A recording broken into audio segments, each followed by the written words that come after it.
take you down onto the track for our opening ceremonies. Ladies and gentlemen, please rise. Please remove your hats.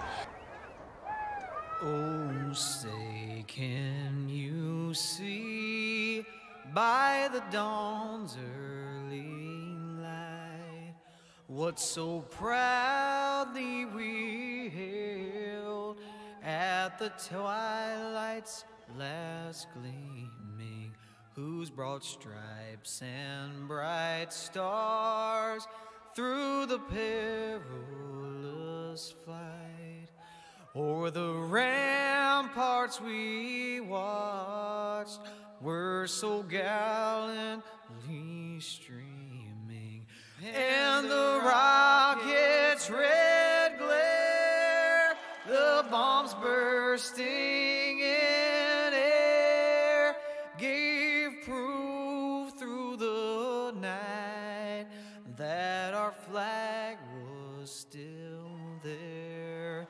Oh, say, does that star-spangled banner yet wave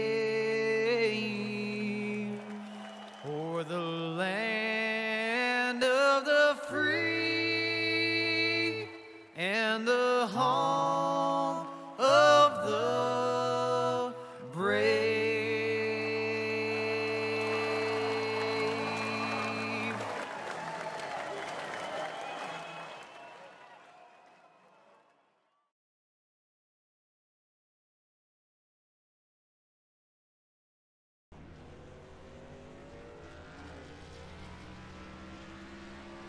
Welcome back, race fans. Tonight, ECR takes to the paperclip of Martinsville Speedway. It should be a fantastic race this evening, folks. 250 laps these guys will be putting down here tonight. Track temperatures are relatively warm for a short track like this. 103 degrees Fahrenheit. It is afternoon, so they are going to be doing a little bit of sliding. I'm sure that back end of that truck's gonna, once it lightens up, it's gonna get a little swirly. So they're gonna have to really be cautious on that as well. Also for tonight, you know, it's gonna be very, very patient too, because you have no resets here tonight, folks. No resets at all. So if you get damage on the machine out there, you will be sitting on pit road to get it fixed. So just a side note for everybody out there that is tuning in. MB3 Motorsports, I'll see you out there, man. It's good to have you in here. We do have some people out on the track. Well, one that I do see, Kirk West, is out there putting in his mandatory laps that you have to do before every race. I do believe it. I believe it's 15. It may be more because this is a short track, but I'm not entirely sure. Martinsville's only 0.53, so it's a half a mile track, but it is a short track. So these guys are going to have to be patient here this evening. I am Joshua Medlock. I will be joined in the booth here momentarily by the league owner, Anthony Fitchner, who will also be doing a race control as well. So he will be kind of doing both. You will see his name up there in the ticker, but he will not be in the race. So he just has to be in there because of race control and doing other things when it comes to adminning a race. So that will be your commentators for this evening tonight. And a side note as well, Anthony does have a new mic. So hopefully everybody will be able to hear him when it is time for everything to come about when calling the race for you guys. Well, they got about 7 minutes left here before they do their qualifying session. So I will pull up the points here, folks. We'll go down through the points real quick.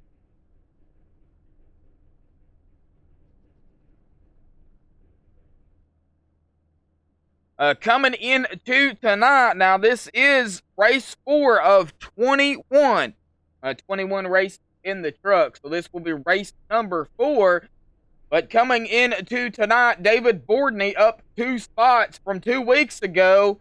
He will be your current point leader with 109 points. Sorry, I was looking at the laps there that he has pulled this year so far. So he has 109 points. But it is very, very close behind him. Chuck Carroll and Jason O'Connor are tied for second with 108 points. Both of those only 1 point behind David there. So it's going to be a very tight race between them two. Jonathan Whalen going to come into tonight in the 4th spot with 98 points. He is 11 points behind the leader, 10 points behind Jason and Chuck there. So very close between them as well. Tristan Anderson coming into tonight in a 5th, down 3 spots from 2 weeks ago with 95 points. He is only 3 back from Jonathan. Coming in 6th place after his big win 2 weeks ago. We will talk about that here in a minute. Up 14 spots, Douglas Hess with 93 points. He is 16 points behind the leader, only 2 back behind Tristan. James Watt down a spot from last week, currently 7th with 91 points. He is 2 points behind Douglas. Josh Mayu up a spot in 8th with 90 points. He is 1 point behind James Watt. Trey Davis and Pat Rouchet are actually tied for the 9th spot. They both have 88 points there. They are 2 back behind Josh Mayu. And George Price will be currently, he is actually in there at 11th, but with Trey Davis and Pat Rouchet tied, you could put George Price up there with those guys. He is currently 11th with 86 points. He is 2 back behind Pat Rouchet and Trey Davis. So that is your current point standings as it comes into tonight here at Martinsville.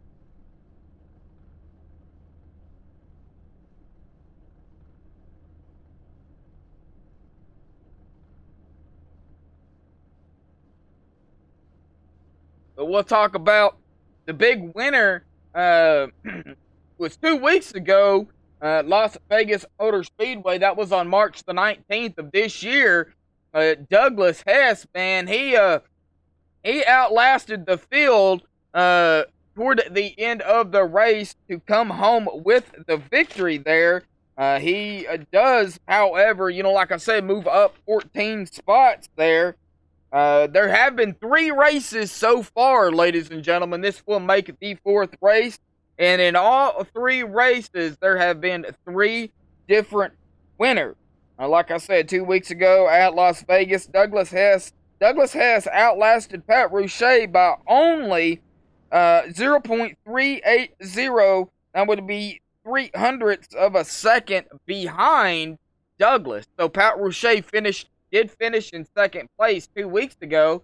Jonathan Boger actually finished 3rd, and Rob Haynes finished 4th. And then speaking of Rob, the ECR does have 3 different series. They have the K&N, they have the Truck Series every other Monday night, K&N every other Sunday night, and then they have the Cup Series every other Tuesday, every other Wednesday. They alternate. But Rob Haynes actually come home with a victory at Atlanta on March 25th to win 2 times in a row in the K&N Series. He won March 11th at Las Vegas, and then he won March 25th at Atlanta. So Rob Haynes is going to be a guy to watch here tonight as well, coming in here for this race. It's going to be very, very interesting. So should be good. Justin Michael he says, show the 87, already pulled it into the hauler. What?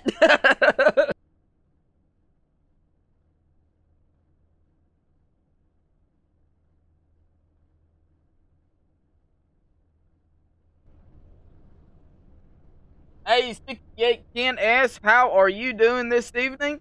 Let's see here.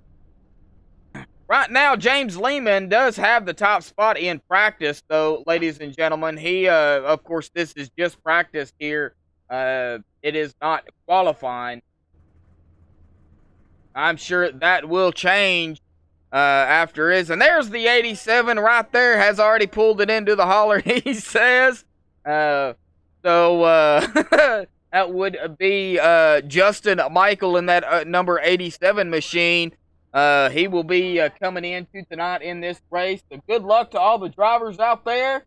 And like I said, Anthony will be joining me in the booth momentarily after they get done with the drivers meeting that they do before every race. So stay tuned, folks. Don't go anywhere because we've got 250 laps of some short track racing to get to.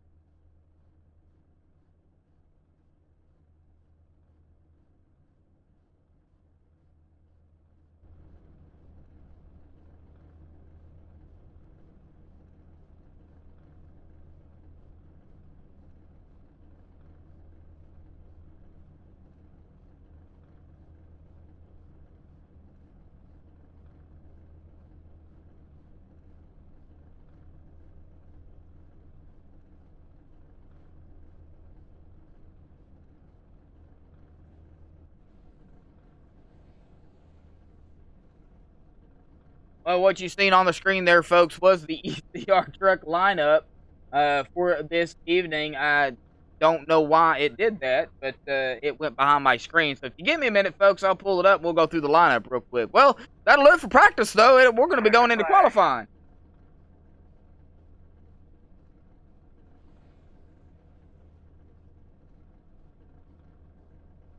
Checker flag. Ready, green, green, green, green.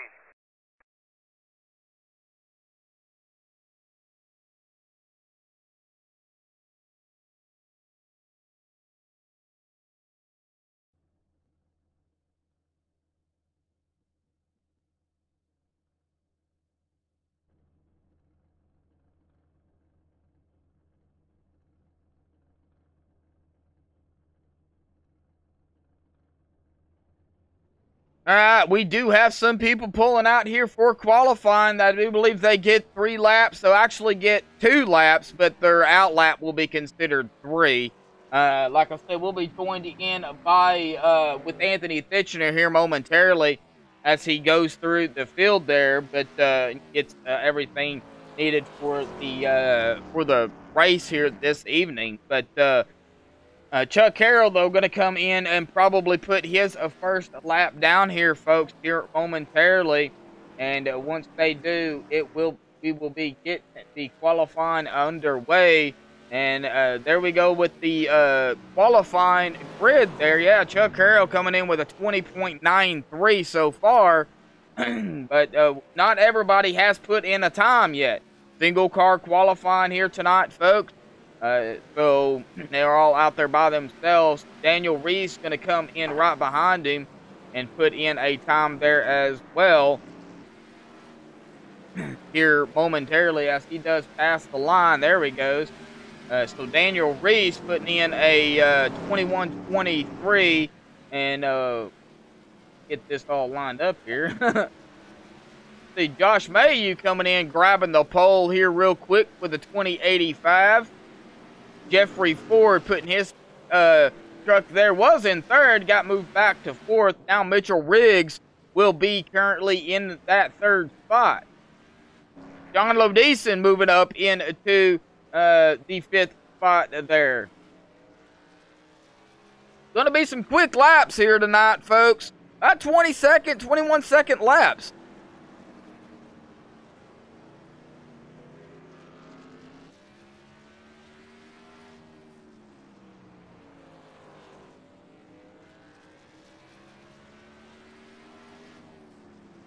Well, Rudy, I appreciate it, man. Looks awesome. I am so glad it is looking good out there. Hope everybody does enjoy the stream. Yeah, I do stream in 720, so it is high def. Unfortunately, I can't do that 1080 fancy stuff that old Rudy does. But, you know, 720 is just good enough for me.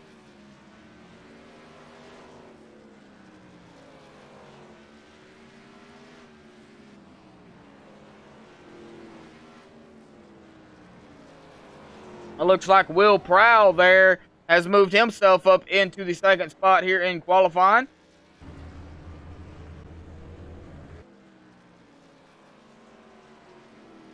Dollar General 83 machine.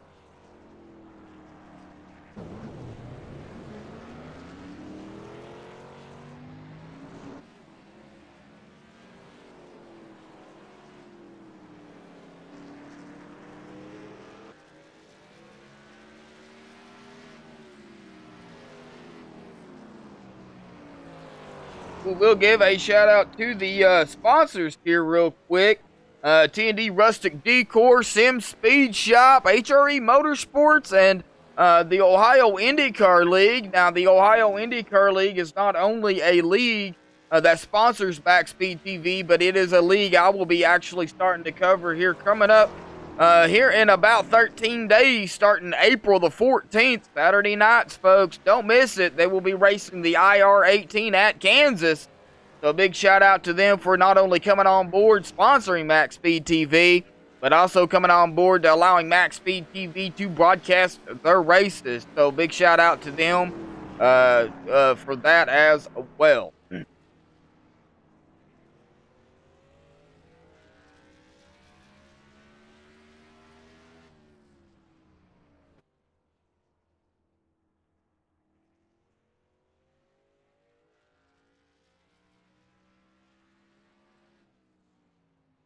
Hey, there's still got about 5.5 minutes left here in a qualifying. And we will see if maybe we can get somebody down here to interview real quick. One of the guys I wanted to interview last week was this man right here. He had his mic was messing up on him, and I told him I would get him down here this week sometime and give him an interview. So, Jimmy Super Cooper, do you have a copy?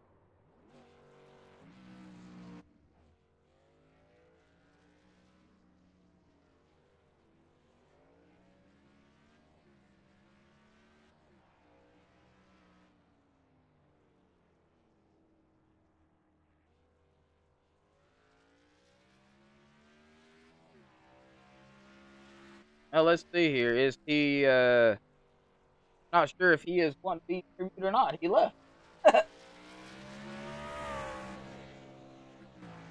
We'll see if maybe we can get him down here some other time. But he did leave, folks.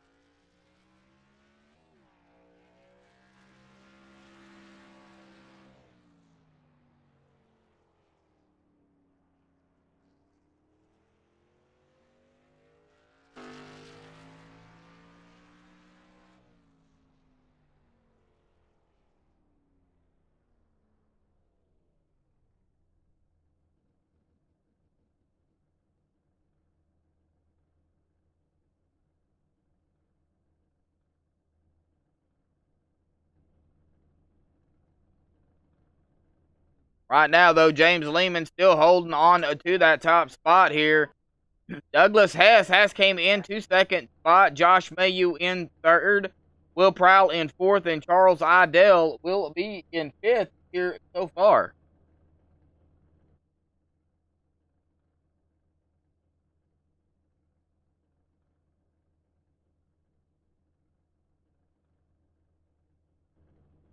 Then again, they may not be done with the drivers' meeting as well, folks. So that may be another thing. Anthony could still be talking to them as well. So,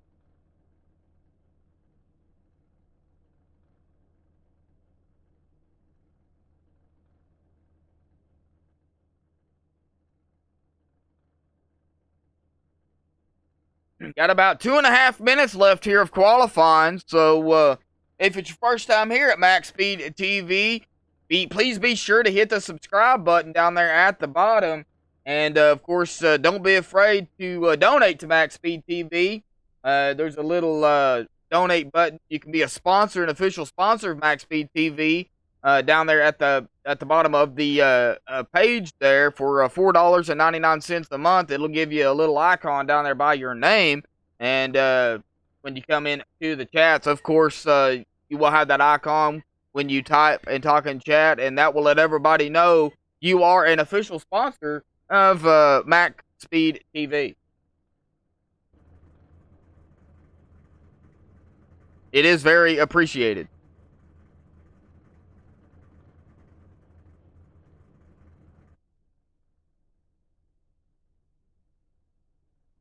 And we got Nightbot in there talking as well. Says you can be kind and leave us a tip by tapping the $ for the super chat and leave us a nice tip. So thank you, everybody. And, of course, thank you out there to all the sponsors, the fans, of course, MaxSpeedTV in general as well, the leagues that do allow MaxSpeedTV to broadcast their races.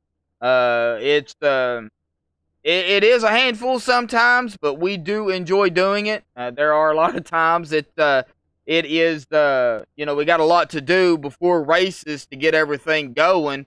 And then when we come in, we've got, the race to call. So, it is fun. I do really enjoy every single bit of it. Do not get me wrong. I love watching these guys race. I like watching racing in general. And, of course, I also race a little bit myself every now and then. So sometimes you can catch me as well streaming.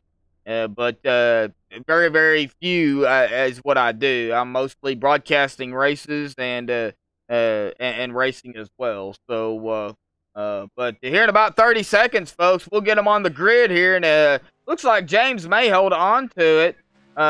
Jordan Makey coming in and doing his laps. Looks like he will be put in the 8th spot there. Michael Guidry, Jim Westerfield. They got about 10 seconds to do it, so I don't know if they're going to be able to do it or not. But here we go. About 5 seconds left, folks. We'll get them on the grid. Checker flag. Alrighty, folks. That will do it here for qualifying. Caution somewhere. Caution.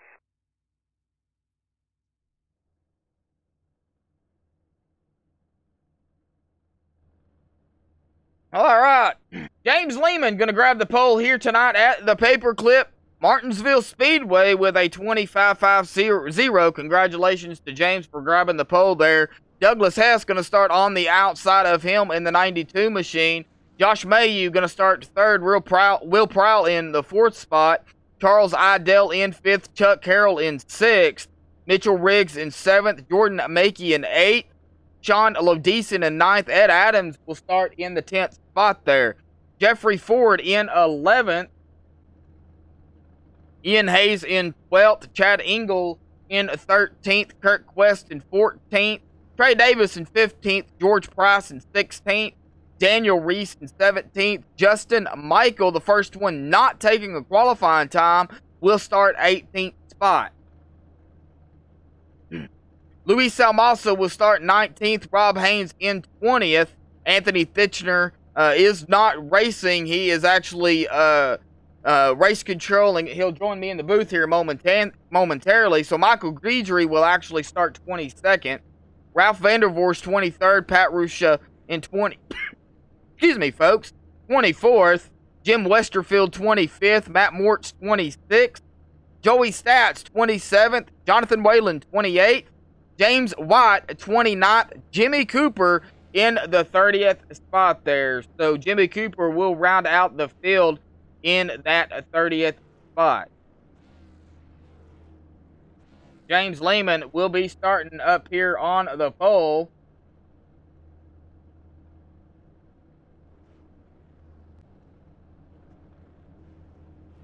Caution somewhere. Caution.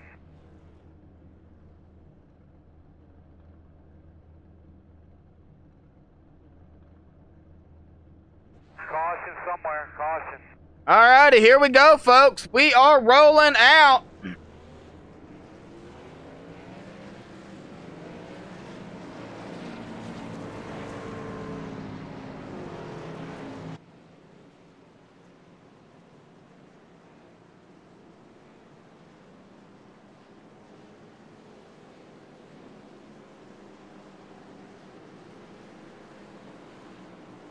Interesting fact here on pit stops, though.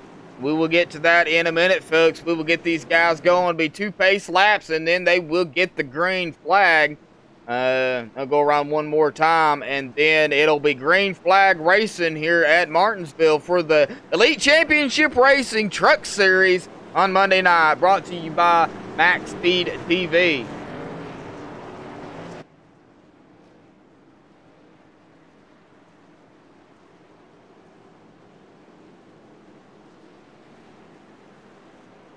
Hello. There is the boss man, Anthony Titchener, and as we get going here, pace car will dive off. We will be green flag racing here in just a few seconds here, so get ready, folks. Boogity, boogity, boogity. Let's go short track racing, boys. I love it, man. You do that better than Daryl. I'm going to call up NASCAR and get you a job. Woo! Let's get it on. Yeah, buddy. James Lehman, though, getting a good start here on this short track. And Douglas Hess going to pull it right behind him. And Anthony, we went over this right before the race started during the practice and everything. Y'all don't have any resets tonight. Oh, no, man. NASCAR don't get resets. Why should we give them out, right? Well, if you wreck it, you fix it. Unfortunately, of course, this is Martinsville. And right now, everybody is being pretty well patient. I mean, it is a long race here, you know, compared to what the last, 2 weeks ago was. This is nothing compared to that.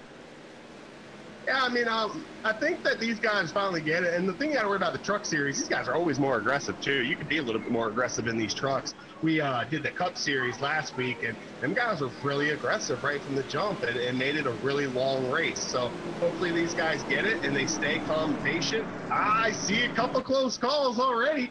Got some good racing back here with the 10 and the 87. 87 there of Justin Michael. Looking good, man. I'll tell you what, I'm a fan of the 83 Will Prue. Qualified 4th, man. That's like Matt DiBenedetto starting in the top 10. Yeah, Will Prue, I called him a proud. Sorry, Will, I did not mean to, but Will Prue, yeah, he started 4th, and right now is running pretty comfortably in 4th. Of course, he's got the 77 of Mitchell Riggs right behind him, and the 16 right behind him. So they're still bumper to bumper as they come around on to lap number 7. James Lehman, though, 1 point. Oh, we got a caution already. Yeah, that's a big pile up there on the front stretch there, Joshua. Don't know what happened. We'll go and check it out. Yeah, it looks like the 87 of Justin Michael was involved in that, so we will go back, folks, and take a look. Had to be my driver. All righty, we're going to ride along here with Justin Michael, folks, so and see kind of what happened. But, it's noted Martinsville is a close track, so cautions are going to happen. I don't know if you can do 250 laps caution-free. Oh, it looks like Justin Michael just got a little bit loose coming out of the corner out of 4 and just lost control of it and couldn't get it straightened back out, which will collect a few of the cars behind him. The number 10 got collected in that, the 95 as well. So there was about 4 or 5 cars involved in that wreck. Yeah, 87 just got into the wall, got it collected, and when you got a lot of cars around you, there's really nowhere to go, as we saw there with that pile up. 87 even tried to wait for these cars to get around and do a little donut there to get it spinning, and got into James White, made a little contact there, so hurting a little bit of aerodynamics, going to get the pit crews to try to fix up that damage there in the pits. But the thing about Martinsville is you can still win these races with no fenders. It can happen. You might see somebody win with no hood here tonight. So just, you try to keep it clean, but as long as it drives straight, you'll be all right.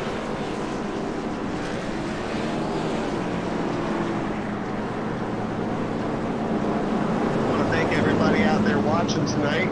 If you guys had any questions, let us know in the chat. We'll try to keep it up with you there, answer any questions you guys may have. I want to take the time out to say we have an orientation tomorrow night, so put in your application, check us out on Facebook, apply to one of our groups. You will receive a message either tonight or tomorrow with more details. So if you want to come race, man, we got K&N, trucks, and Cup.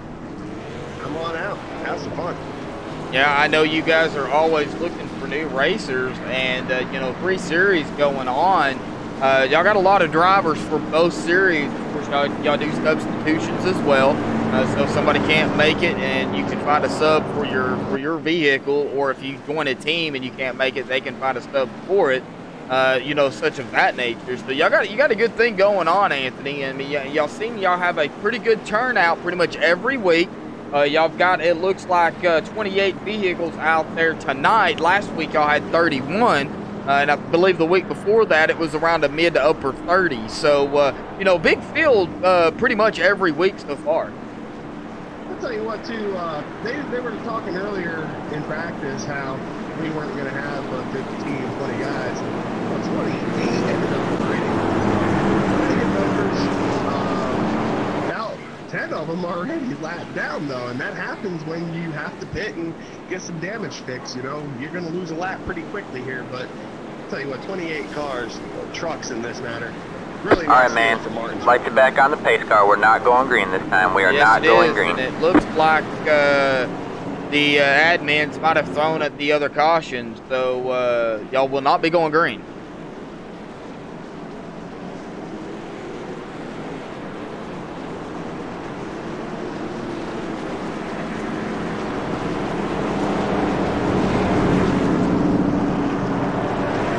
Somebody's screen went black there. That's unfortunate. Oh, check up. Looks like the O2 is right in the thing. The O2 is, I believe, Josh Mayu. Yeah, Josh Mayu. All right, man. Lights are back on the pace car. We're not going green this time. We are not going green. Is either the one that his screen went black or he was involved in that, but he has got some significant damage and his engine is gone.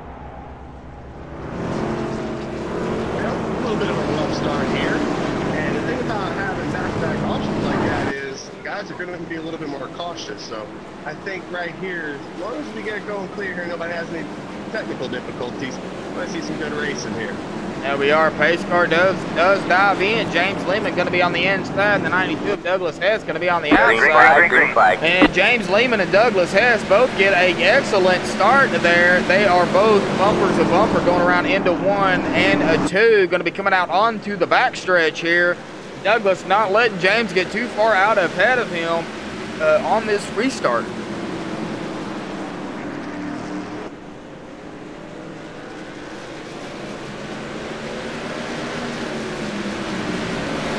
Speed drop off, Anthony, from the straight stretch to the turn is amazing. I mean, they're doing close to, you know, 120 miles an hour, 121 roughly on the straight stretch. But when before they go into that corner, they're down into the 70s. It is, and I watched a couple guys do about 60, 70. Like one guy did like an 80-something lap run in practice, and only fell off about 2 seconds. But here's the thing. A 1.5 mile or 2 mile track, 2 seconds is not a lot. Here in Martinsville, 2 seconds is a little lot. The laps are only about 20 seconds a lap, so if you're 2 seconds slower, then about 10, 15 laps, you could be lapped. 2 seconds off the pace. Yeah, exactly. You know, and there's a lot of vehicles already a lap down right now, but see, it's a short track. You know, you can, you know, if the cautions do come out, you'll get your laps back pretty quickly. But, you know, if y'all have those long green flag runs, the people that are a lap down right now and the ones that could possibly go a lap down, it'll be very difficult to get their lap back. I see there's a battle right now for that 4th position. Jordan Mackey in that number 82, currently working on the 83 of Will Drew. And it's hard to pass here, as you guys will watch here tonight. It's really hard to pass. You're going to get a nice run off. You can get your nose in there, but then it hurts your you're on the inside. You need that room. You really need the whole track here. And when there's a car to your outside, you guys are pretty much fighting. And that's why you see such great racing here at Martinsville Speedway. Oh, yeah, and you do. You know, Martinsville being a short track, you know, you will see some great racing. And James Lehman now does have a 1.2 second lead over Douglas Hess. And, you know, long race for these guys, you know, and a long race for us up here too. But, you know, the more laps they can knock down under green flag, the quicker this race will go for these guys. Of course, being patient will still be the key, because you don't want to be too overly aggressive and maybe cost you a DNF. And the biggest mover so far, Pat Richet, 24th. Started 24th, currently up to 12th. Also, Luis Almaso started 19th, currently up to 10th. So some good drivers out here making up a lot of positions. Yes, they are, and you know, over the time, over the laps come in, they will make up more and more positions. Of course, I did a little investigating on the series, you know, the trucks, and of course the K&N series that I cover for you, Anthony. And one of the guys I'm going to be watching is the number 92 of Douglas Hess coming in tonight. You know, Douglas went back-to-back in the K&N series, and you know, Truck Series has had 3 different races, and they have 3 different winners. So, what's not to say this one could turn out the same way with another different winner? And Doug Hess has 3 starts as well. He hasn't missed a race yet. Has a win. Points leader David Boardney not here tonight. Has some issues going on and couldn't make it. So, going to give up that points lead most likely here tonight. He only had a 1-point lead ahead of Chuck and Jason O'Connor. So, going to be a new points leader after tonight, guys, and that's what makes it interesting here at ECR. It's a long season, battle for points goes back and forth, and then you see guys who have wins who aren't even up there in points yet are still in the chase. Doug has Luis Almaso has 1 start and 1 win, so he's making his 2nd start here tonight in 4 weeks. Already has a win, just trying to get another start, have a good run here tonight, and could potentially find himself in the playoffs as well. Exactly, you know, and I got that mixed up as well. Douglas Hess is actually looking to make a repeat. He is looking to finish Martinsville in first to have a repeat of 2 weeks ago at Las Vegas. Now then, the K&N series, Rob Haynes did the repeat in the K&N. So I got those 2 mixed up. But you know what? If Douglas Hess can come out victorious tonight, he will actually be back-to-back winner. And that would be pretty impressive, man, because I'll tell you what, the Truck Series has so much talent, and it's so much more competitive because these trucks don't have a lot of horsepower. Everybody can pretty much run these things like a dog, and so much back and forth racing. And that's why you technically see more cautions. It's going to happen. You usually see a lot more cautions here in the Truck Series, and you know, with that kind of competition, you know, everybody, you know, so much of a closer playing field, it happens. But it's great racing overall. Yes, it is. I did turn you up in OBS. Ken S, you know, that said you were a little quiet, so I did turn you up in OBS. So I hope everybody can hear you better now.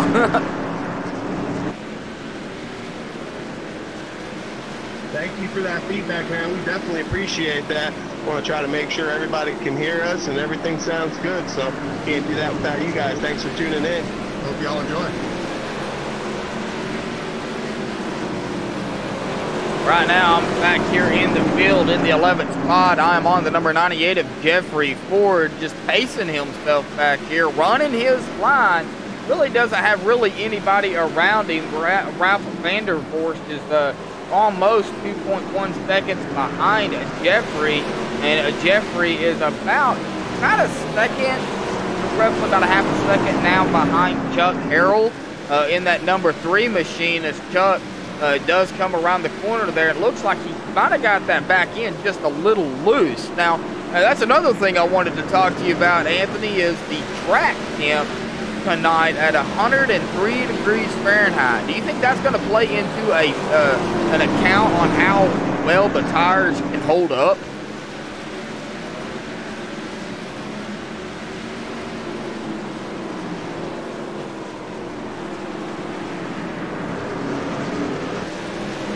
Looks like Anthony did fall out of this.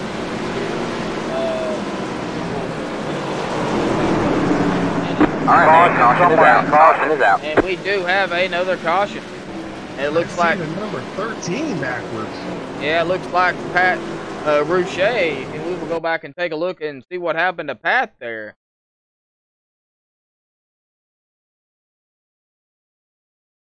Joshua just looks like the 13's in traffic, got a guy right on his bumper, trying to get a good run off of turn 4 there. Gets a little bit sideways and loses it, so does a good job of keeping it off the wall and getting any extra damage. The problem about it here is so hard to turn around. It's constantly trucks coming around, so you want to get it turned around, but it's so hard to do. You end up getting lapped trying to do so.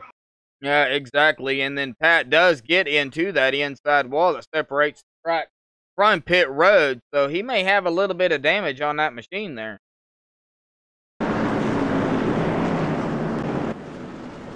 Back up front, it looks like we do have some people going to come into pit road here.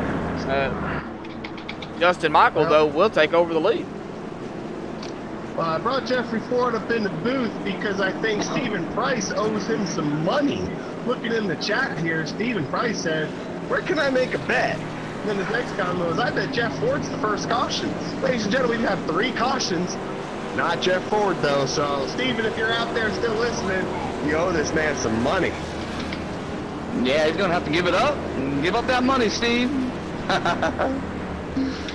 Jeffrey Ford was our broadcaster last year for the Cup Series. Did an awesome job. You guys can check his place out, Ford Entertainment Group. He's always broadcasting and having fun. And I think he's broadcasting from the cockpit tonight. Am I right? Oh, yes, sir. Yes, sir. I am. So you guys can check him out. You got a lot of guys in the field here tonight, man. Do you provide in-race commentary while you're out there racing? Do I? During? Yeah, you can hear me and my teammates talking. Pat Russia, PR Motorsports, we're usually chatting it up a little bit. In races like this one where you got to have a little bit more focus and paying attention to the car in front of you, then you're really gonna need to pay a little more focus, and we speak a little bit less. But yeah, as a general rule, yeah, there's a little bit of banter going on.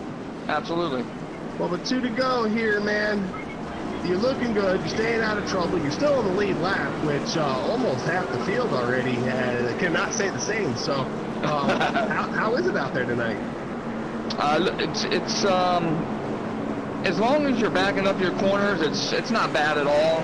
If you come in a little hot, it's gonna mess up your next 2 or 3 turns. You're gonna have to go a lot slower just because you cooked your tires. So I'm just taking it easy right now, trying to survive the first half, and then after that, you know, get some good tires on and just try to get the top 10.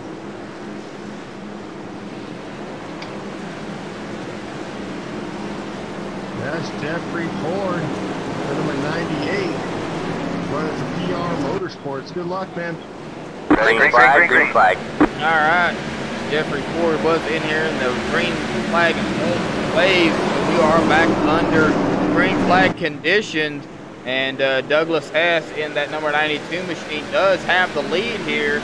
Douglas has led 2 laps, but at number 77 of Mitchell Riggs right there, 2 in second. James Lehman has led the most laps so far with 34. And there's still a long race, Anthony, so I wouldn't count out anybody. Well, I don't think Jordan's happy about that. He made a comment on the track, 277, I'm on the outside. That means, hey, bud, I'm up here. Hello. These guys are racing hard, man. And you tell you what, it's so hard to pass here. We talked about that earlier. That makes restarts that much more important. You want to try to take advantage on restarts to get every position you can while the getting is good. Yeah, the getting is good, but you know, I asked the question earlier and then you left me up here hanging by myself, Anthony. The track temperature, 103 degrees. You think that's going to play a factor in the tires?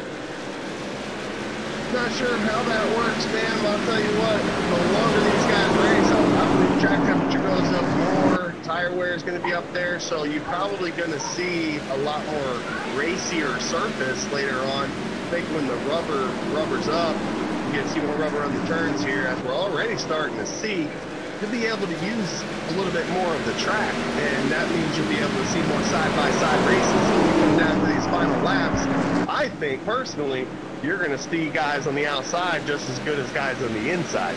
Exactly, and as they made their way onto the backstretch, the 01 of James Lehman looks like tapped the wall, but he is back out here on the track, so, you know, he's not really doing, you know, he's doing what he has to do to keep the track clean, but he's also keeping it close, really close to that 77 of Mitchell Riggs there in second. Of course, talk about breaking points. Everybody's got a different breaking point when it comes to short tracks.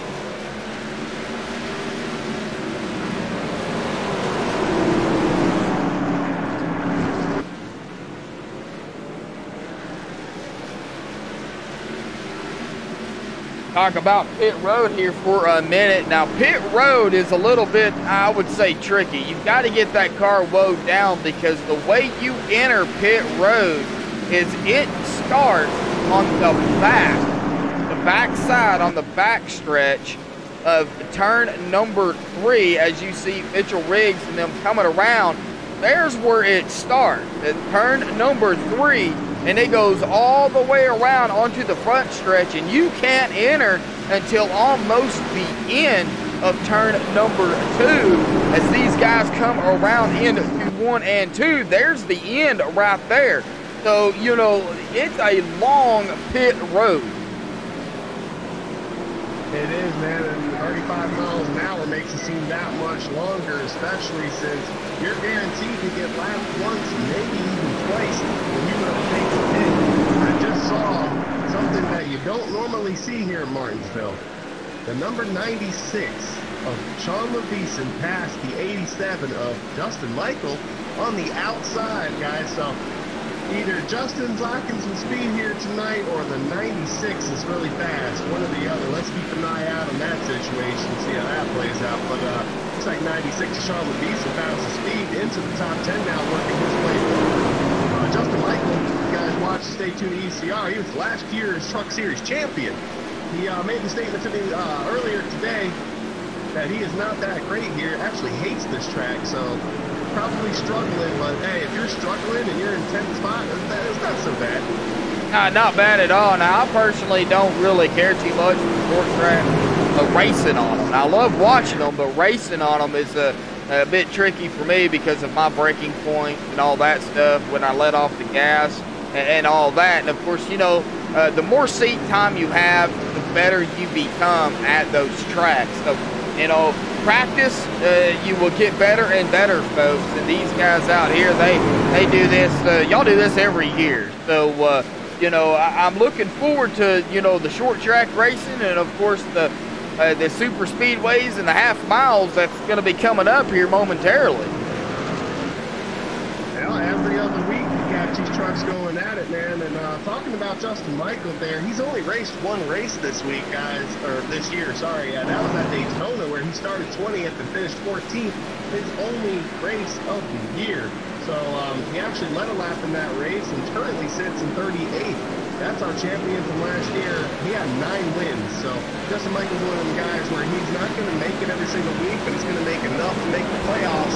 Might even get a win and make those playoffs and be a contender. So always a contender there. Just watching him struggle tonight is something very rare.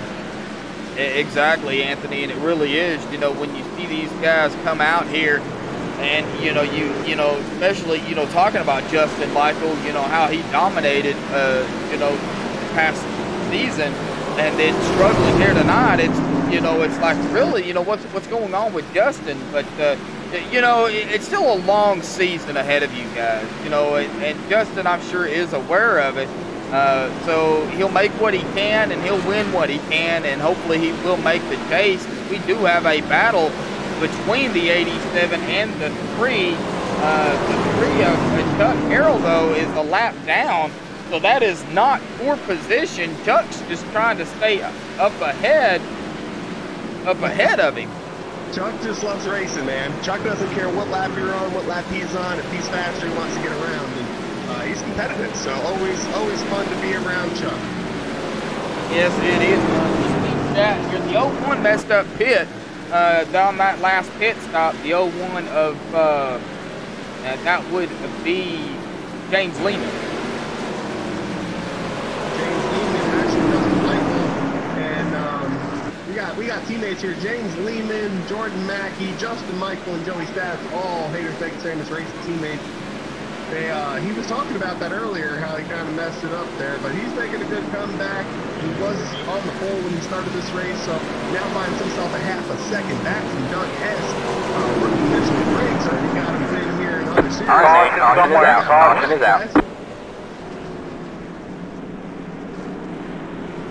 Looks like Josh Mayhew involved in that one. We will go back and take a look, folks. We will see what happened to Josh here real quick. I'm riding along with the 02 machine of Josh Mayhew. And right now, I mean, on the front stretch, he looked fine. But coming into the turn number 1 and coming out of 2, looks like he has the 13 beside him. And the 13, it might have been some net code there. It could have been 13 getting loose, but the 13 also involved in that, which sends Josh Mayu hard into that wall. The 13 of Pat Rouchet right there.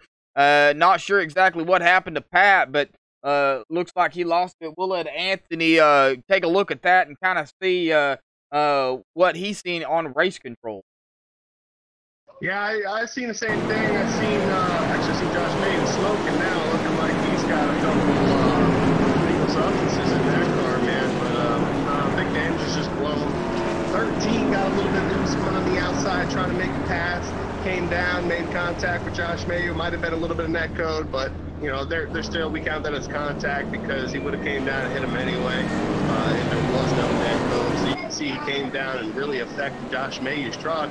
Took him out of contention here tonight, and that's going to be the second one for the number 13 of Pat Rouchet. So that's going to give him the EOL here at 2 to go. We are at 2 to go, and I'm not sure if we have really time to interview anybody because of it being a short track. We're still will be crossing the line here momentarily to make it 1 to go, so they'll get double file. You know, it's still some good racing, Anthony. You know, it's short track racing. You know, cautions are going to happen. As we see, Jim Westerfield looks like going to come down pit road, so he's going to get those tires and the fuel needed. But I am on call tonight. Joshua Medlock, Anthony Fitchner, race control, league owner, and also helping me in the booth tonight. So, Anthony, glad to have you, man, and glad you're here to call this race with me again this week. 3 cautions so far. 12 laps and 4 lead changes. I think I think I got it out as 4 cautions. Maybe had a caution under a caution there with Josh Mayu earlier. So technically 3 cautions, but 13 first EOL. And I enjoy being up here in the booth with you every week as well, man. It's been fun. And I look forward to it. I always have fun up here, always a ball. These guys provide great racing, so it makes our job easy. Yeah, it does, you know, and when you get to short tracks like Martinsville, of course, y'all's going to go to another, I wouldn't really call it a short track because it doesn't have the short track feel. It has the speed of a speedway, but it is a short track. They call it the Monster Mile of Dover in 2 weeks. Love that track, man. If you want to see some good racing, you come on back in 2 weeks at the Monster Mile truck race. There's some great racing on that track. Yeah, it is. And of course, the pace car does dive in, and we will be starting on lap 64 as it looks like the 01 of James Lehman goes to the outside. We'll drop it in front of the 77 of Mitchell Riggs, and they're still side by side back here as this front 4-5 do get going here. We're 3 wide back here, or was. Luis Salmaso snuck it into the center between the 96 and the, and we have a wreck somewhere. Charles Idell in the 16 machine. Charles Idell is one of them guys who's already found himself on probation, so it's not going to be easy here tonight. He found himself in a little bit of trouble. Now, he was caught 3 wide there, so that's going to be a tough call because, you know, he had a car slow on the outside, and he was fighting on the outside of Jefferson Ford, I believe, at 98. So just a 3 wide call, and room ran out as they exited the turn 4. Yeah, I am not sure exactly, but yeah, he does. You know, it does get the number 98 there as well. So I mean, you know, Anthony, I'm not you know, an admin. I'm not race control. You know, I'm not any of that. I call it like I see it. But he ran out of room, in my opinion.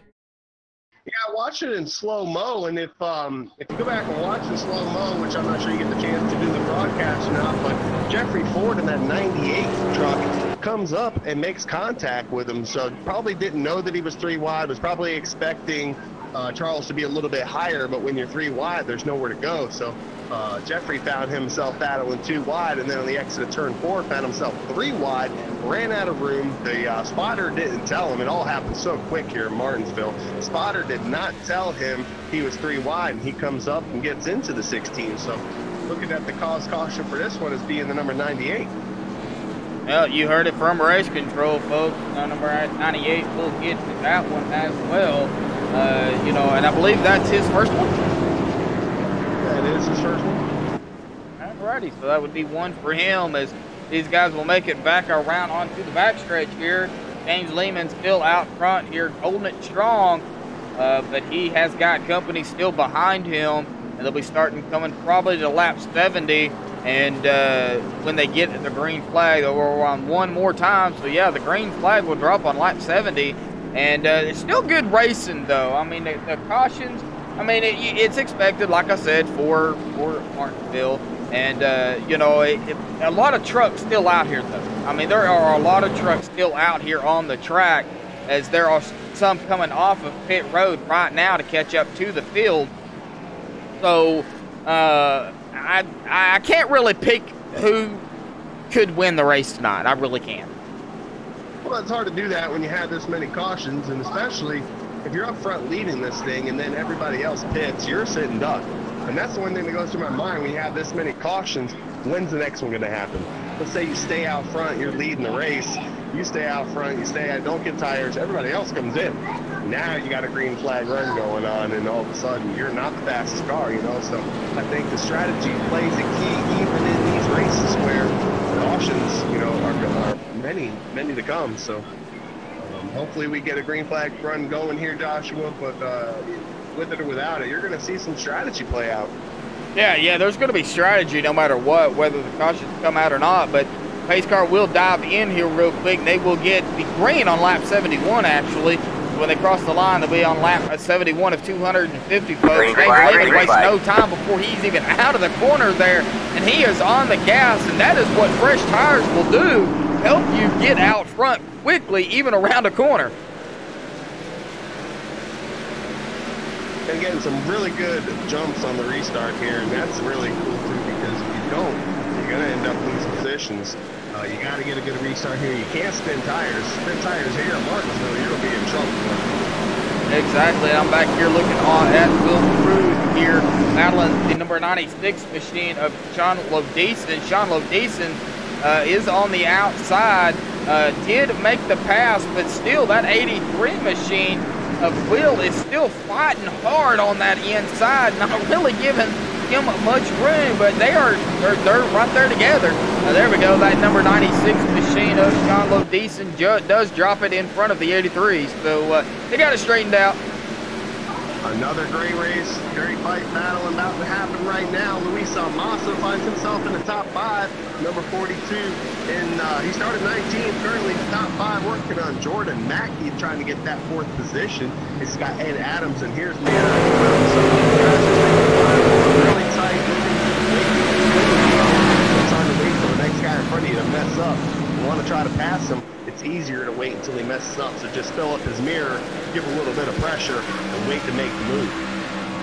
Yeah, and that's what Luis is doing, you know, and I'm sure all 24 of these guys out here know that it is a long race. And Ian Haynes back here currently running in the 24 started 12. Currently, unfortunately, 16 laps down. But, you know, even with damage, he is still out here pulling some laps. And it's big kudos to Ian Hayes out here. Kirk West is still out here as well. You know, pulling laps. Long race. I mean, they can get their laps back in a matter of seconds, depending on, you know, the caution count. James Lehman, though, going to come around the start and finish line there to lead his 48th lap of the race here tonight, folks. So James Lehman having a dominating performance so far up front. Mitchell Riggs has led 2 laps as well. Douglas Hess currently sitting in 3rd, has led 23 laps. Now I have to go back here into the 10th spot. who started 25th in that number 27 machine of Jim Westerfield, now battling it up with the number 3 of Chuck Harrell. Chuck Harrell just passed him on the inside. I'm sure Jim just said, you know what, go. You know, he did not fight. But Jim has led 1 lap here tonight as well. And Jonathan Whalen also has led a lap. He's led 2 laps here tonight. He is currently right back here in the 14th spot. He started in the back of the field as well in 28th. So, you know, a lot of different moves being made by these guys. You see people lead laps, but you also see them in the back of the field later on in the race and maybe make a move toward the front when the laps wind down. That's interesting that you mentioned that, man, because Jim Westerfield and Jonathan Whalen both started in 25th, 28th. They started in the back. Already have laps led, did what they had to do to get a point. Now they're working on trying to get back to the front because what they did was they got an extra bonus point for leading a lap. So that does matter at the end. And they just, well, you know, got that out the way. Now they're trying to work their way back up towards the front and get a good finish to capitalize on it. But a thing that I'd like to note as well, started in the pits, did not grid with the rest of these fellas. Jimmy Cooper, rookie here, started 30th, now 16th. He passed Matt Moritz a few laps ago. Now he's making moves on the Miller Lite car. I think that was Chad Engel, his position. So that's the number 18 or the 19? Oh, the 18, sorry, 18. Okay, the 18, yeah. Well, now, you know, the 57 is looking at Chad Engel in the 19. Chad Engel is up in front of him, but Jimmy Cooper is right there, and the 19 and the 85 almost got into contact with each other, but, yeah, that,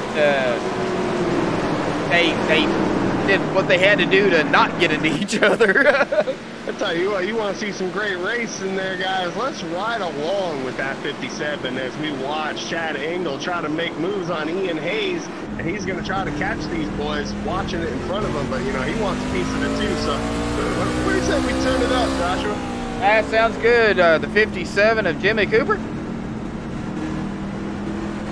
10-4. All righty, here we go, folks. We're going to ride along with Jimmy.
Rode along with Jimmy Cooper there, currently back here in 15th. Still got his eye set on Chad Engel there. Chad's currently running in at the 14th spot in that 19th. So Jimmy doing what he has to do to stay up with Chad. So, you know, Jimmy's got the truck, you know, to make some moves as the race progresses, Anthony. So the 57 is going to be somebody to watch as this race goes on. Absolutely, man. While we were watching it, you guys paid attention. One thing that you notice is his wheel movement. He was really nice and smooth. He's got just the right amount of nice and smooth, taking it easy, and being patient. And that's definitely gonna help him in the long run, especially when he comes up on traffic like these guys. Play it smooth, play it safe, save your tires, let them battle, let them be aggressive. When they fall off, you're gonna be able to pick them off real nice and easy. Then they stay green as well. You know, these cautions are providing guys fresh tires all the time. So Jimmy Cooper right now just playing the waiting game, playing it patient. Really smart racing going on right now near the back. And they went 3 wide there for a moment, but it looked like the 23 of James White just got out of the way, got up high and close to the wall just to let these guys around him.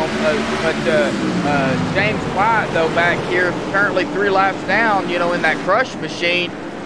You know, it's a tough break for a lot of these guys who are, you know, on back in the laps, but you know, this is a pretty good long green flag run for these guys.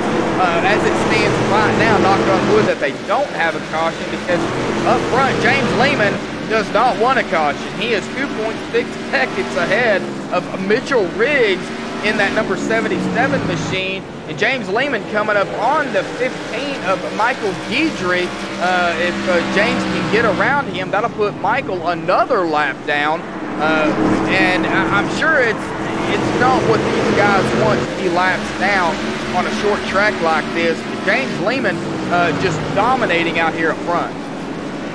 Woo, I see some great battling going on there with Jonathan Raymond and Jimmy Cooper. Oh man, Jimmy Cooper got back around him. There was some great racing going on there, man. We'll see you guys back in. Did they say that? 23 saves it. I thought we were about to see us a caution there, guys. Now I see it went on to the number 23 of James White there. It looks like somebody might have got into the back end of James White and almost sent him sideways, but great save by James and a great save by all these guys out here racing that close. Anthony, you are really low sounding and the engines are really loud. And the engines are super loud compared to our voices. I'm not sure if we can fix it. I tried to turn my mic up as well, so hopefully I sound a little bit better. All right, well, we will do some configuration here, folks, real quick on OBS to get Anthony going up. I did. Oh, we got a caution.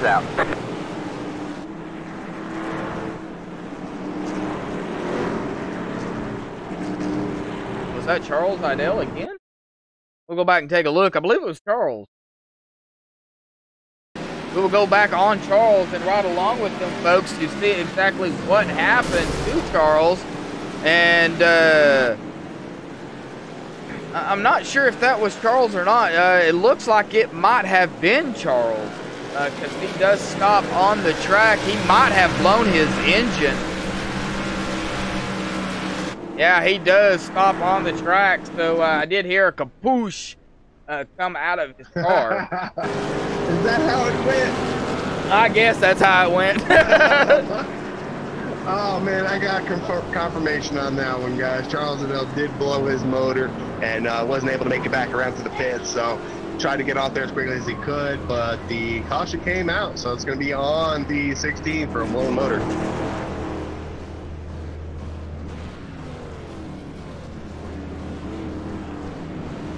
Well, we are officially over the century mark here, or the, what is that, century? Yeah, the 101, or is that a decade? Yes, sir. Anyway, we're over one of them, 101 laps so far, and I wonder if we have time to get a word in with somebody. For sure. Who you want to talk to? Well, I want to talk to Jimmy, if he's available. Jimmy, Super Cooper. Yeah, let's do it, man. Let's bring Super Cooper on down. Hey, Jimmy, do you have a copy? Yes, sir. Sure do. Well, Jimmy, man, I tried to pull you down here at the beginning to get you before the race started. I don't know what happened, but, man, last week you had some headset issues. I told you I'd get you in here and interview you. How's the racing down there, man? It's Martinsville. Man, I'll tell you what, I love this track. I always have.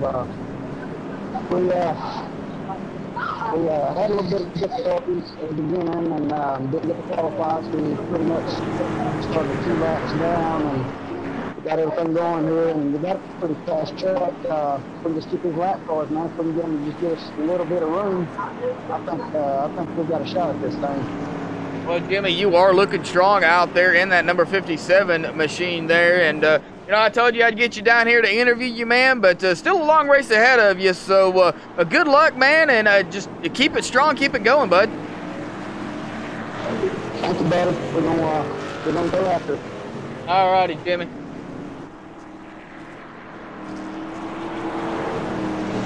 All right, well, they will, he will get around there, and they will get side by side here coming to lap 105. They will get the green flag. So, Anthony, why don't you get them going here, bud? Let's get it. James Lehman's going to lead us to the green. There he goes. He's green flag, green flag. That's a good run as usual. As usual, huh? Mitchell Riggs got a good one too. Not going to lose positions. They were clear. The number 92 of Doug Hess as they come out of turn 2, going into turn 3 down the backstretch, single file, and we got the 46 trying to dive it in there. It's probably scared the living daylights out of Jordan Mackey, who's now calling the outside the 46. 46 going to get that position. Jordan Mackey looking to the inside of him, but Ed says, no, not today, Junior, but he's going to get it. That's a great race going on for 4th position right now, guys. I'm telling you what. Yeah, these guys right here racing it up, the 46 to the 82. Ed Adams and Jordan Mackey, yeah, they're just going neck and neck with each other. John Lodison, though, back here, that number 96, has got a bird's eye view of them two going at it. So I'm sure Sean's back here going, don't wreck, don't wreck, don't wreck. Sure of it, and as we said before, these restarts aren't a time to battle it out. Will Prue in the 9th position, battling with Chuck Harrell. We talked about Chuck before earlier today. Chuck back in the top 10, currently in 8th, getting passed by Will Prue in that Dollar General Chevy, or actually Toyota. Is that a Toyota? No, he's no. Will Prue is in the in a Chevy. You had it right. Oh, I saw a Toyota symbol. He kind of threw me off there. Will Prue passing Chuck Harrell right now, man. Great finish for him if he could keep it in the top 10, but hey, plenty of laps to go. We're not even halfway yet, fellas. A lot of great racing has happened, a lot of great racing to go as James Lehman, our current leader, stretching it out, man. Just who's going to stop him? Right now, it doesn't look like anybody's going to stop him, but, you know, it is James's race to lose here. You know, knock on wood that he just has a clean race, drives his line, keeps everybody behind him, and does not look back, because right now he is sitting on 80 laps led, 20 more laps, and he will hit the decade mark at 100 laps led. And if he can continue to dominate here tonight, there is no telling how many laps James Lehman will lead. As long as he hits his laps, James is one of them guys, man. He hits a lot of laps. It's a very fast driver. Has bad luck, though. Luck's not always on his side, and luck is a big factor here in racing. You can be fast, you can be consistent, but if you got no luck, man, you can't finish it. So James, I know, is looking for his first win of the year. He's always one of them guys you're going to see out front. Really fast driver, but just never puts it together. And looking to do that here tonight. He's got a good opportunity to get it done. Yes, he does. And, you know, James Lehman started first tonight. He is currently in first tonight. And looking back at the last 2 races here, James Lehman has started on the pole at Atlanta, which was March 5th. He started on the pole at Las Vegas March 19th, but unfortunately could not bring it home into victory lane.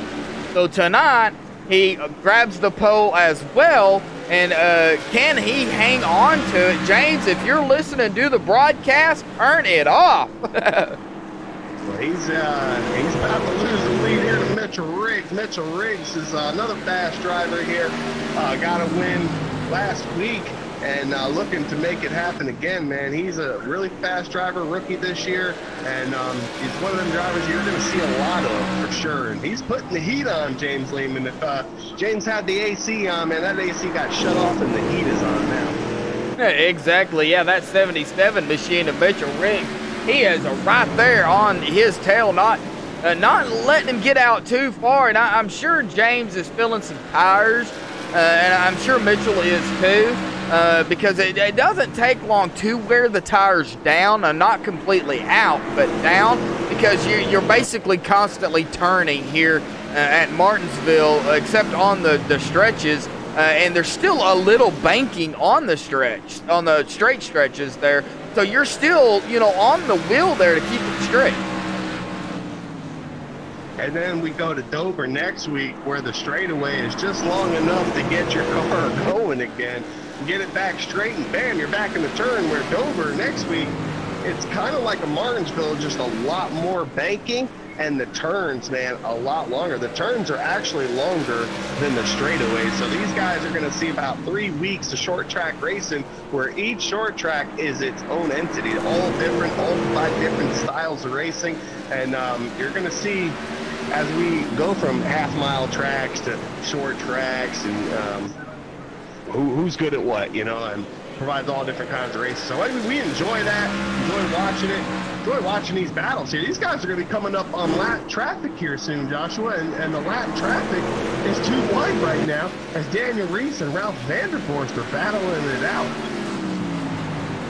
Yeah, and you know it is they are gonna come up on lap traffic too wide racing. You know, lap traffic, I'm afraid, will play a factor into the race. You know, I hate saying that, but short track like this, you're gonna come up on lap traffic quickly, and if they're too wide, how's the leaders gonna get around? Because if you're fighting for a position, you're not gonna give that position up just so the leaders can get around. If you're by yourself, probably so, as we see the 71 machine there of, who was that? Daniel Reese does get out of the way and let James Lehman by, but does get into the wall, and I'm not sure if Mitchell Riggs got into him or not. It doesn't look like it, but yeah, the 71 does get into the wall there, and Daniel Reese still staying up high, letting the leaders go around him. Yeah, I think he's worried more about letting traffic go than, you know, competing. Because remember, he was just battling for position. Now Ralph is gone. So I hate to see that, man. I hope he keeps his head up and continues to get his truck worked on and get it going again and get a good finish out of it. He's still 18. That's not bad. That's not bad at all. You know, he did start 17th. He's currently running in the 18th spot. So he's kind of right, you know, kind of where he started, you know. Still a long race, though. I mean, Daniel Reese could probably pull out a top 15 here tonight, depending on the caution. You know, right now they're under green flag conditions, and they don't want a caution, especially James up front here. Hey, he don't want a caution. And he's really fighting only one person right now, and that's Rob Haynes in the 18, because Rob Haynes is on the same lap as him, but Rob Haynes is a ways away back, out of half a lap back from him right now. So Daniel Reese, the first car to lap down back in 18th, and he's 4 laps down along with Rob Haynes and Michael Guidry. So these guys are hoping, even though we've had quite a few cautions, they're hoping for quite a few more. Yeah, they're at least hoping for 4 more so they can get their laps back. Well, Daniel Reese would be 4 because, you know, he has 4 laps down. So, you know, Rob Haynes would be wanting some, Michael Guidry would be wanting some, and I'm sure James White, who's out here on the track as well in that crush machine still. You know, he's out here, you know, pulling some laps, started 29th, currently in the 21st spot. Some significant damage on that 23 machine, but he's still out here.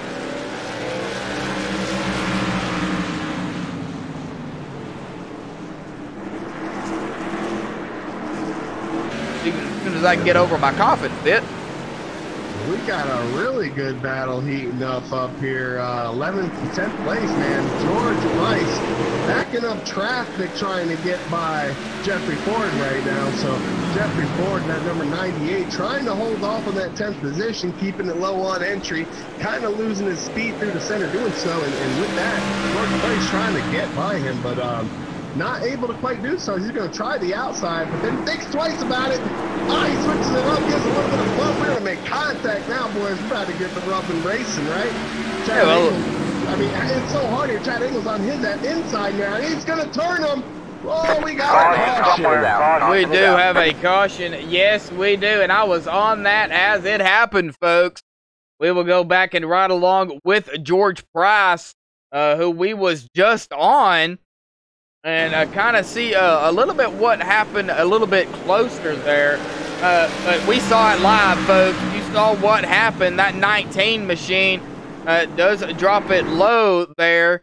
Let's kind of go back up here and go a little bit further. Yeah, that 19 machine right behind the 48. And as they do come around the corner there, that 19 of, let's see if I can find him. And 19 Chad, is going to be your cause caution, Chad Engel. Yeah, Chad Engel will be charged with that for spinning the 48 of George Price. And George Price does do a good job, though, of keeping it off of that outside wall there. But he will have a little bit of damage on that wreck, unfortunately. So, but that was, you know, it's coming. It's not really coming down to the end of the laps, Anthony. But you're going to see a lot more of people taking chances, unfortunately. And that's all that was, you know, just not having the patience to really deal with it. I mean, you got guys in front of you. You feel like you're faster, but there's battling going on. And when there's two guys in front of you battling, the pace is going to slow down a little bit, and you're going to feel like, hey, I need to get around them, you know, like, oh, man, I need to get around them, Oh, here it is, bam, take it. And then you take that shot, but you don't hold it. And bam, you come up into the guy. So I hate to see that, man. It was some great racing while it lasted. And hopefully these guys see each other again on the track, and we'll see what happens. I think there's going to be some great battle. I don't think any harm's been done. He did apologize to George on track, so not meant, you know, for any harm there. It was definitely a mistake. Just real close racing here at Martinsville Speedway in these trucks. Yeah, it is just real close racing. But on the side note there, Jeffrey Ford will lead his first lap of the evening, and he will get that all valuable bonus point there. So Jeffrey Ford is now on pit road getting the tires in fuel, as well as Ralph Vandervorst back here getting the fuel and the tires needed. But back up front, though, James Lehman will take over head point, though. But Mitchell Riggs in that number 77 machine has some fans in there. Of course, I believe it's a teammate as well. Josh Mayu in that 61, he says, I'm picking the number 77 Mitchell Riggs for the win, subbing for my driver Tristan Anderson. So he's actually a sub here tonight, but he's picking the 77 for the victory.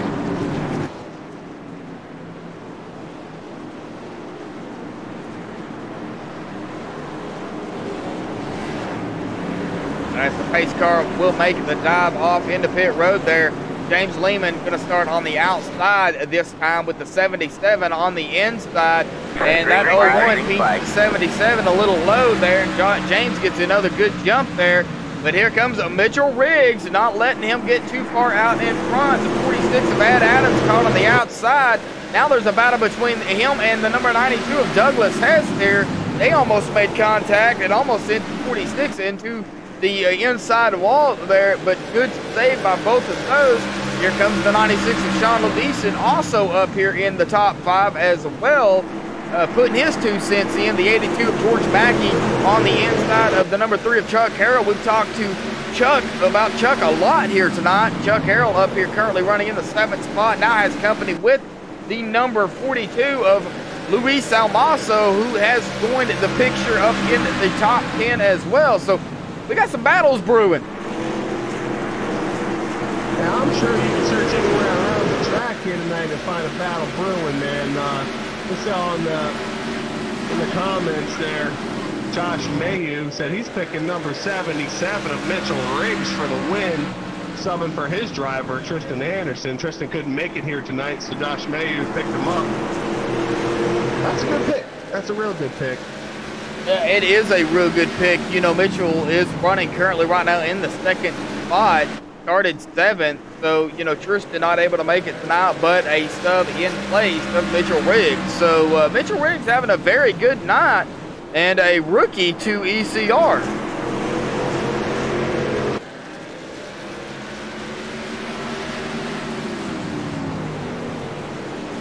But James Lehman has led currently 108 laps here.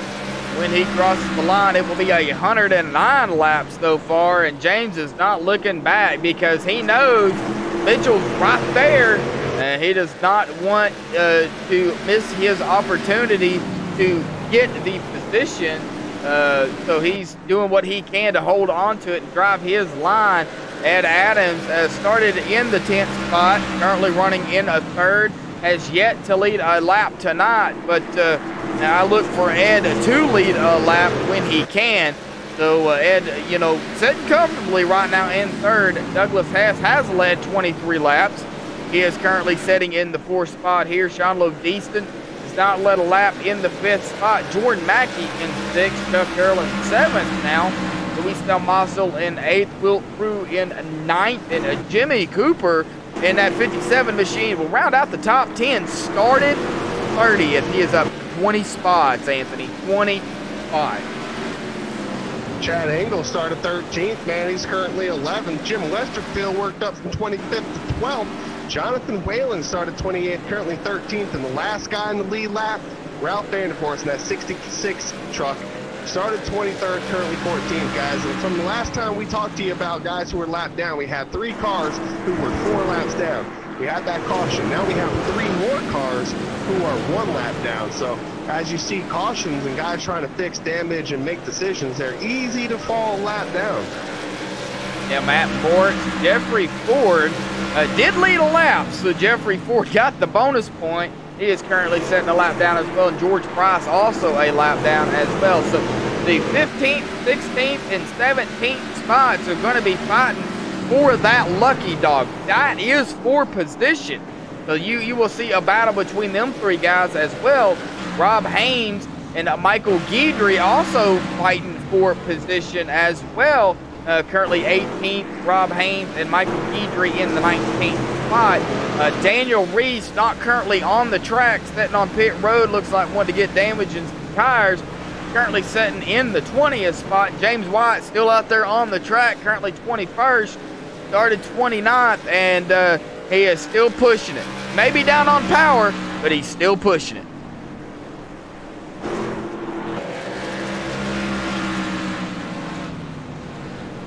I had a driver mention in the track that rubber is being laid down on the straightaway.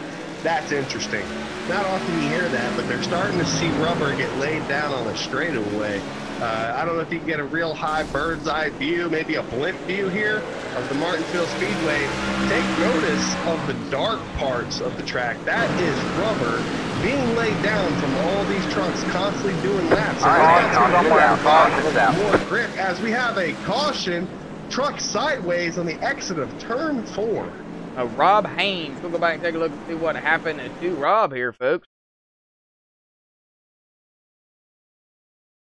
I'll ride along with. We'll ride along with the 18 here real quick, Anthony, and see what happened to Rob Haynes.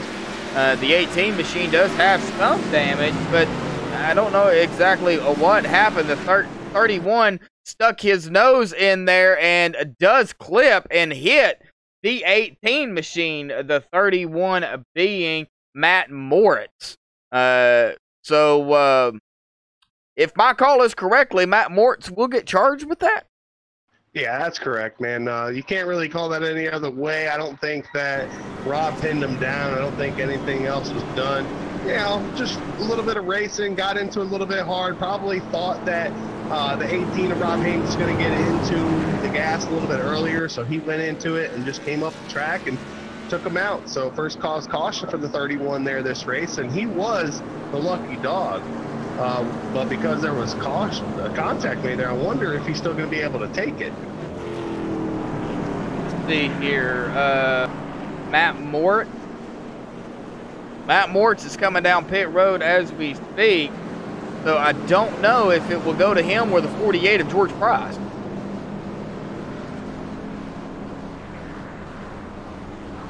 That'll be interesting. We'll see what happens here because he doesn't get a NEOL. So he was 1 lap down, but now he's behind George Price. So we'll see what happens. And Matt's going to come into the pits.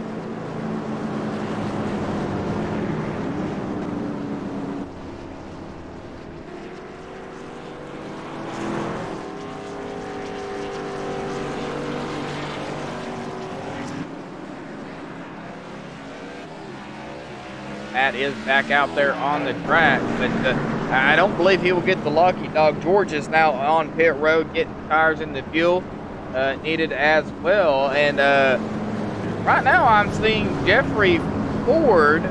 Well, he has stopped at the end of pit road because pit exit is closed, and he does not want to get past that green cone to get flagged there. So he will stop and then let everybody go and then come back out on the track. So Matt Mort, Jeffrey Ford, looks like is a lap down as well. George Price, still the three guys a lap down there. One lap down. Oh, we will be going green, folks. They are already 2x2 up here. On the back stretch, John Lodison up front in that number 96 machine. He will be on the inside of the 77 of Mitchell Riggs, but on this restart, it's going to be interesting to see what happens as Mitchell Riggs is right there together, and good restart by both, and the 96 just almost lost it. He almost lost his spun his tires. The first restart led by a different leader in a long time. Mitchell Riggs going to get the better of it, though, because they're in spun tires. Sean's probably going to lose his position. Mitchell Riggs clears and takes over that second position, now fighting for second with the James Lehman, the 01 there on his outside. James, really good driver. I've seen him out front all night long. James is going to try to clear him. As soon as his spotter says clear, you're going to see him go down. Oh, man, he's clear. So now Sean's going to come up. Oh, he's going to get taken from the bottom there. Who do you see that? Who's coming up? I believe that's the 46 of Ed Adams. Yeah, he is on the inside of the 96 of Sean Lodison, but here comes the 92 as well of Douglas Hess back here in the picture. These guys know these laps are going to wind down pretty quickly coming to the end, and the 92 gets a little loose there. Douglas Hess, as he's still battling side by side with the number 96 of Sean Lodison. Of course, the 46 of Ed Adams now sitting comfortably in third. Now has got his eye set on James Lehman. James got his eye set on Mitchell Riggs. So these guys are going to continue to battle here as we're coming on lap of already of 168, lap 168. And of those laps, Mitchell Riggs now has led 6 laps, and James Lehman has led 118. And I just heard an engine go. Uh-oh, we got engines going under green. You know what that means. We might see a caution here. You can't win it if you don't pass somebody, guys. And I think that's what we saw there in that restart there. Sean Lodison was easily taken over by Ed Adams, Doug Hess, and James Lehman. Them guys, man, they want the lead back. And we're seeing it for a battle here. James Lehman trying to get by Mitchell Riggs. Not going to make it happen there. As they come down the back stretch into turn 3. Trying to get a good run here. We talked about it earlier, Joshua. It's so hard to pass here, man. Yeah, it is very, very hard to pass here. You have got to time the pass just perfectly as James Lehman of the 01 is looking onto the inside of the 77, but the 77 doing a fantastic job of blocking the 01. And I would consider right now would be a time not to like seriously block, but block enough to where to keep him behind you. The 01 almost gets into the wall there trying to go onto the outside of the 77. And he's now looking onto the outside of Mitchell Riggs. I think he's just trying to get him to bite. If he can get him to bite, he'll take that inside. You want that inside if you're going to make the pass. And if you take the outside and pass, that's just pure power. That's a power move right there if you try to get to that outside. But I did notice in the comments, James Lehman, is he on 4 tires and then our leader's on 2? Is that correct? Well, I am seeing in chat that Josh Mingy posted Mitchell took 2 tires. So James Lehman may have the advantage here coming, down as the laps do wind down. If James Lehman's on 4 tires, that may hurt Mitchell Riggs. But, different strategy. Different strategies will play out. We talked about that earlier, Anthony. What's it going to take to get the victory here tonight? I think it's going to take trying to stay ahead of the 5th and 6th place trucks, and that is Doritos and Coca-Cola, which makes a great mix, by the way. I think if you're eating some Doritos, you can wash it down with some... Oh, I got sidetracked. Yeah, great lead going on. We gotta have some comedy up in here, man. I mean, we enjoy the racing, calling it. We gotta have some comedy up in here in the booth. Like I said, folks, it is on air tonight. Me, Joshua Medlock, alongside the league owner, race control, the whole 9 yards. Anthony Thitchner joining me. Usually he joins me every other Monday night as the 77.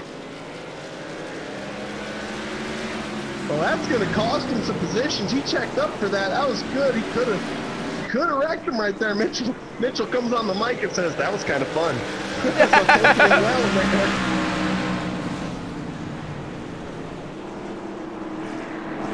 Ed Adams says, let me get a slice of this cake. Yeah, Ed Adams has put his 2 cents in. Oh, we have a caution. Oh, Super Cooper. I'm telling you, when you're going to see some great battles happening here and then a caution comes out, it's icing on the cake, fellas. We're going to ride along with the 57 of Jimmy Super Cooper here. He's got the 85 behind him on this replay here, and the 85 does get squirrely, but Jimmy up here kind of by himself a little bit. Oh, he blew the engine. Oh, his engine popped. That's unfortunate. I really wish iRacing would not call a caution here when you have a car on the inside of the track. You know, he tried to get off as soon as he could. You could tell he wasn't hanging around. No harm, no foul, but he still gets the cause caution. Oh, man. Tough break. Man, Jimmy Cooper has... Oh, man, we just talked to him earlier, and I was hoping he would have a good run here tonight. He was running good, just trying to stay clean, and unfortunately his engine popped. And, man, I'm sure he is not too happy about that right now. Well, I'll tell you what, man, I'm going to bring all down Luis, the Brazilian redneck Salmaso. Let's talk to him real quick, man, in that, I think it was number 91 truck here tonight. No, 42, sorry. Luis Salmaso, you started 19th, currently running 8th, man. We haven't seen much of you. Oh, you're currently running 9th, sorry. Staying out of trouble, man. What's with you tonight? Let's just say that every restart, the slowest guy on the restart restarting right in front of me every time. And I get stuck and I can make moves or anything like that. And always losing 2 or 3 positions. So I'm just trying to keep the thing clean, not racing anybody up until this point. Now the race is going to start. If you screw your truck before this point, you had no chance. So we needed to get this far in order to really start racing. So you feel that we're at the point tonight, right now, where every position's starting to count and you have to start taking advantage of these restarts. Do you think that we're going to see more rapid cautions, or we're going to see just better racing, more green flag runs? No, I think the cautions are going to ramp up. I think guys are going to start to be really aggressive, especially on the restarts, trying to get positioning. And that's when you're going to see door-to-door, people braking way too late, the whole thing. Well, 10-4, man. We hope you keep it clean out there. You've been having a great race. Fenders look good. I'm sure the boys at home are going to be happy. Anybody you want to shout out to as we get ready to go back green here? Yeah, big shout out to Jeremy Rubin, driving his way back after a long period in Korea serving the U.S. So glad to see him back in the next couple of weeks. 10-4, that was the number 42, Luis Salmaso in that truck driving for Jeremy Rubin there. Jeremy, we hope you get back soon, boys. We're about to go green. Green flag is out, boys. Here we go again. Douglas Hess going to get a good jump on James Lehman and the number 77 of Mitchell Riggs. But these two guys still fighting side by side here. And here comes the 01 diving it low. And oh, the 77 gets into the 01 of James Lehman. That's going to send James Lehman up the track. Good save by these guys as we're three wide back here.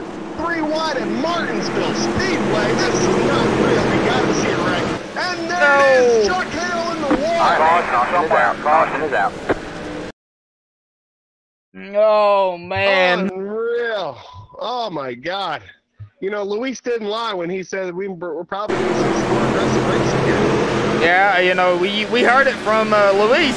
He said the cautions will ramp up, but we're going to ride along with Chuck Carroll to kind of see what happened. Is, you know, they were three wide, Anthony, 3 wide here at Martinsville. Now, it can be done, but very carefully. The 42 does get into the 3. Chuck Carroll kind of caught in the center, and the 42 looks like kind of got into him again, sends the 3 up into the wall, has nowhere to go, and it was just a dog pile from there. A lot of vehicles involved in that wreck right there. Some people tried to dodge it, but others just could not. And man, a lot of cars with damage.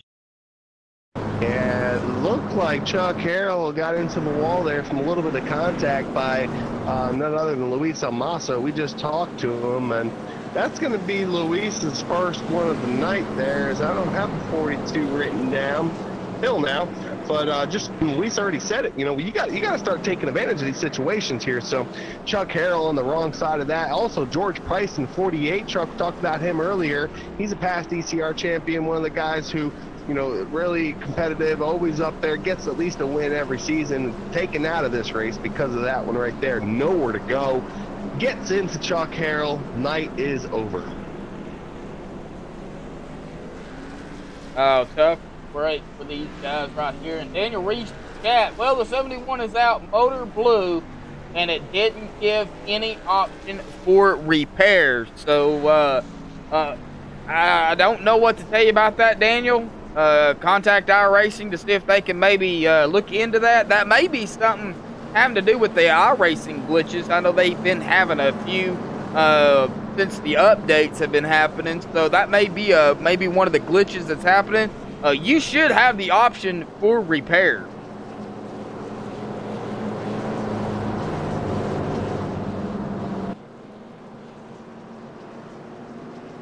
Well, George Price, you were doing all right here tonight, man. You found yourself lapped down a couple times, got back to the lead lap a couple times, just back and forth, back and forth.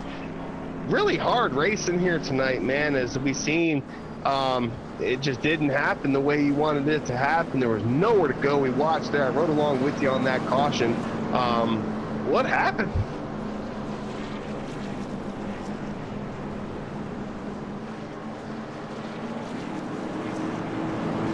George Price having some mic issues there. Probably not too happy, so we'll move forward here as these guys are, I think, at 1 or 2 to go. Yeah, they're at 1 to go. We're about to go green. George is not happy with that. Pace car does dive in. James Lehman's got some rear end damage right there, and you don't really need the downforce here. You just need to have the speed and the jump, and James does get the jump needed. But here comes the 77 of Mitchell Riggs right there in second. Ed Adams now currently running up here in a third, but he's got company with the 82 of Gordon Mackey here. 42 of Luis Almaso up here in 5th spot. Unfortunately, got caught up in that wreck. You know, I can't say he caused it because I'm not a admin. I'll let Anthony say that. But he did get his number wrote down. So, but he is currently still up here in 5th, fighting for... All right, caution is out. Caution is out.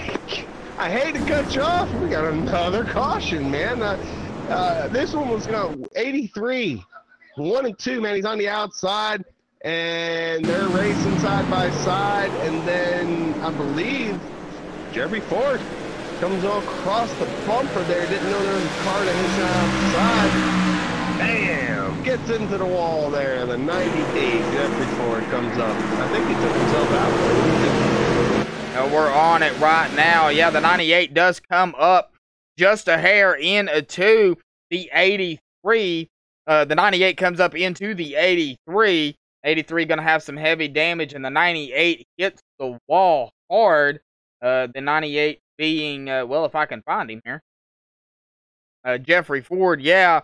And then the 83 clips him as well when he comes back down on the track. So, yeah, it's, I think Luis was right.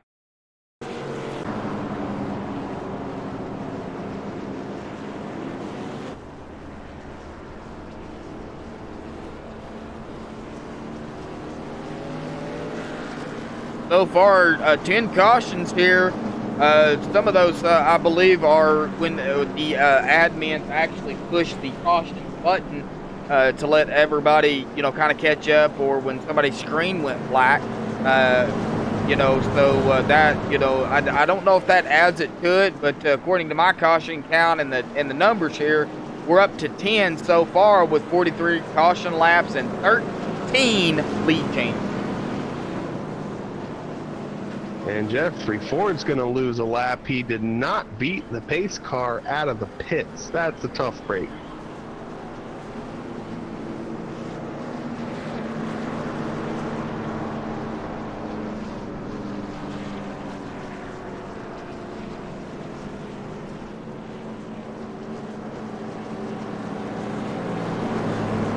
Before they get going green here, folks, you can check ECR out, Elite Championship Racing, on Facebook at Elite Championship Racing. They actually have 3 different things going. They have the Cup, K&N, and the Truck Series. Like Anthony was saying earlier, you can send in an application or whatever the case may be, send him a message wanting to join one of the series they got going. Of course, they race every other Monday, every other Sunday night, and they alternate Tuesday and Wednesday with the Cup Series. Trucks every other Monday and K&N every other Sunday night. Sunday night and Monday nights broadcasted by MaxSpeedTV. Me, Joshua Medlock, and man, it's coming down to the wire, Anthony. It's getting closer. It is, man, with 10 cars on the lead lap. Jeffrey Ford, the first one down, looking for a caution. Green flag, green flag. Lucky dog, battling Will through for that one. They are green, coming down. Cars wiggling back and forth. Let me get that position. No, give me that position. So there's a lot of battling going on right now. Yeah, James Lehman almost got a little loose there on that start there. It's put 3 wide back here. Well, it was 3 wide as the number 42, Luis Almazo, said, nope, I'm not going to take it 3 wide. I will just let that 46 go, and I'll try to get past the 82 in that Doritos machine of Jordan Mackey, but Luis can't make it stick down there. He will try it again, I'm sure, as the tires get a little warmer, you know, of racing around here. He'll try to get it to stick anywhere he can right now. And we will go on to that blend view and kind of talk about the rubber that was laid down on the front stretch, on the straight. Yeah, that happens with all these cars trying to come off the turn and get situated there. A little bit of rubber, you can see it. It's in that 4th lane closest to the wall. A little bit of rubber there. And you can see where everybody starts to make their turns. Jonathan Whalen in 10th place lost 2 positions right there on that last restart. He had Ralph Vanderborst and Douglas Hess go around him, so I don't know if he's experienced a little bit technical difficulties. We got a truck in the wall. Oh man, number 66, Ralph Vanderborst gets it going, saves it. Nice job. Was 8th. He's going to lose 2 positions over that one and be the last truck on the lead lap. He better get it going, I'll tell you what, because these leaders ain't playing. James Lehman back in the lead, ladies and gentlemen, and give it about 5 to 10 more laps. He's probably going to see some lap cars in his periphery. Yeah, I'm sure he will. Of course, he's still got company behind him with Mitchell Riggs, though, willing a Dillon on that wheel right there, trying to keep it straight. Try not to lose it coming out of the corners, because I'm sure even with the new tires, or, you know, even new tires, it's going to get slick. If you get on that gas too quickly, you will end up turning that car, as he is right on the bumper of that 01 Hot Wheels machine, James Lehman. And James is just doing what he can to keep Mitchell behind him. And this whole top 5 looking pretty good. We got James Lehman, Mitchell Riggs, Ed Adams, Jordan Mackey, Luis Almazo, all the top 5 looking pretty good. Pulling away from the rest of the field, guys. Luis is about 1.8 back from the leader. The next guy's Chad Engel, 4.0 back. 4.0 used to be a good number back in high school. It's not here tonight at Martinsville, ladies and gentlemen. 4.0 is an A-point average, but I don't know what it would be considered on a track like this. We know it's 4 seconds, and 4 seconds on a short track like this is not good. But Chad Engel knows there are still some laps left. He does have some damage on that Cabela's machine, number 19, but you know, he is still out here pulling the laps. He started 13th, currently running in the 6th spot. Anything can happen. Hey, Chad can still come home with the victory here tonight, and the top 5 guys wrecked. Hey, Chad Engel was 4.0 back, then fell back 4.5. On that last lap, he went back to 4.8, and as he crosses the line here again, falls back to a 5.4. So as you can see, that top 5 is really fast, man. They're pulling away from the rest of the field. Chad Engel's falling off, and we got a blinker up here. Who is this? That would be the number 83 of Prue. Now, Will Prue is blinking just a little bit. He has looked like blinked out. I'm sure he's keeping it high. He might have just called it a night, but I'm not sure.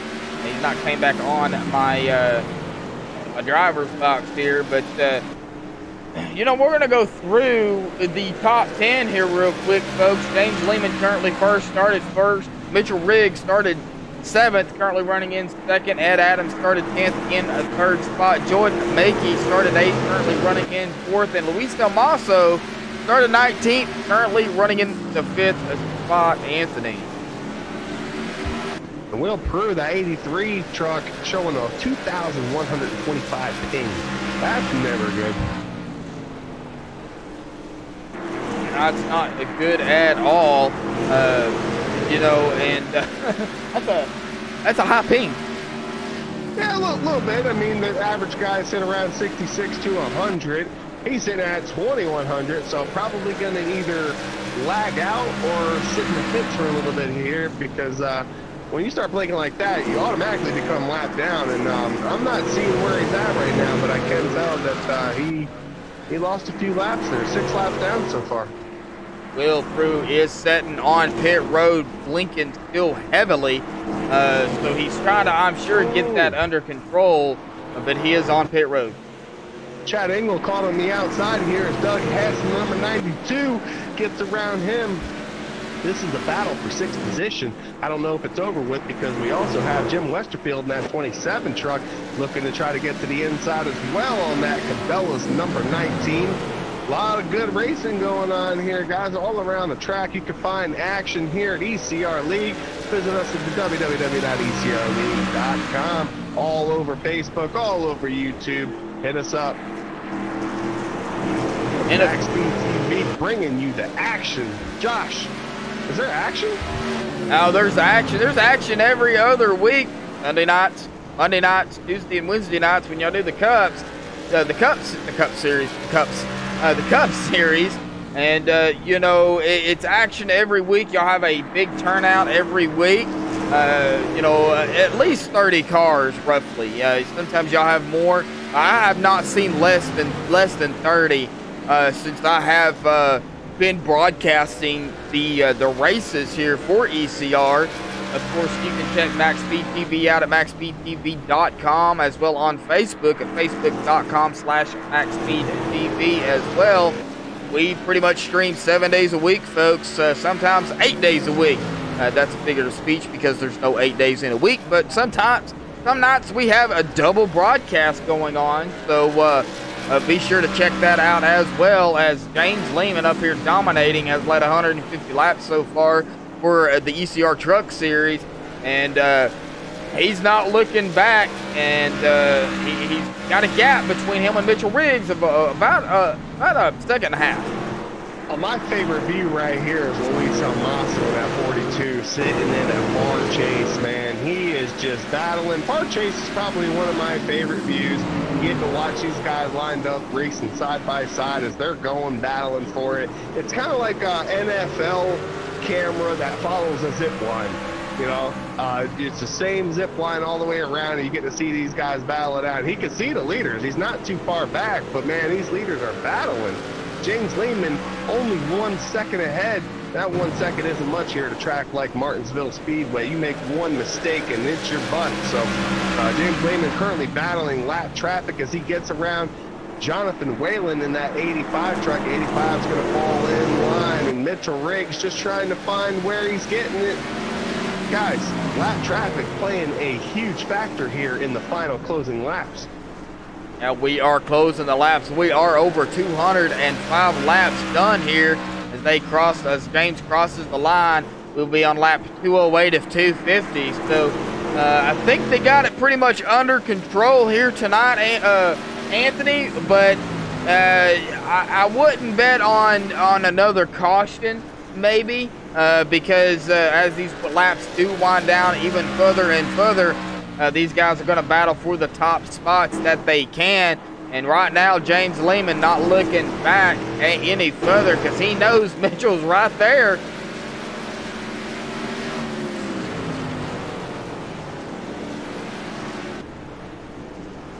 I see Jim Westerfield has retired it for the night.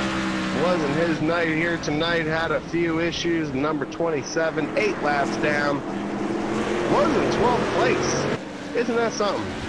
Only 8 trucks right now on the lead lap, guys. That looks like Isaac Jr. 8824 wants a cockpit view of the leader of the old one, James Lehman. So for the viewers out there watching, this is the cockpit view of the old one. James Lehman currently in the first position. We'll ride along with James for a few laps here, folks, so don't go anywhere.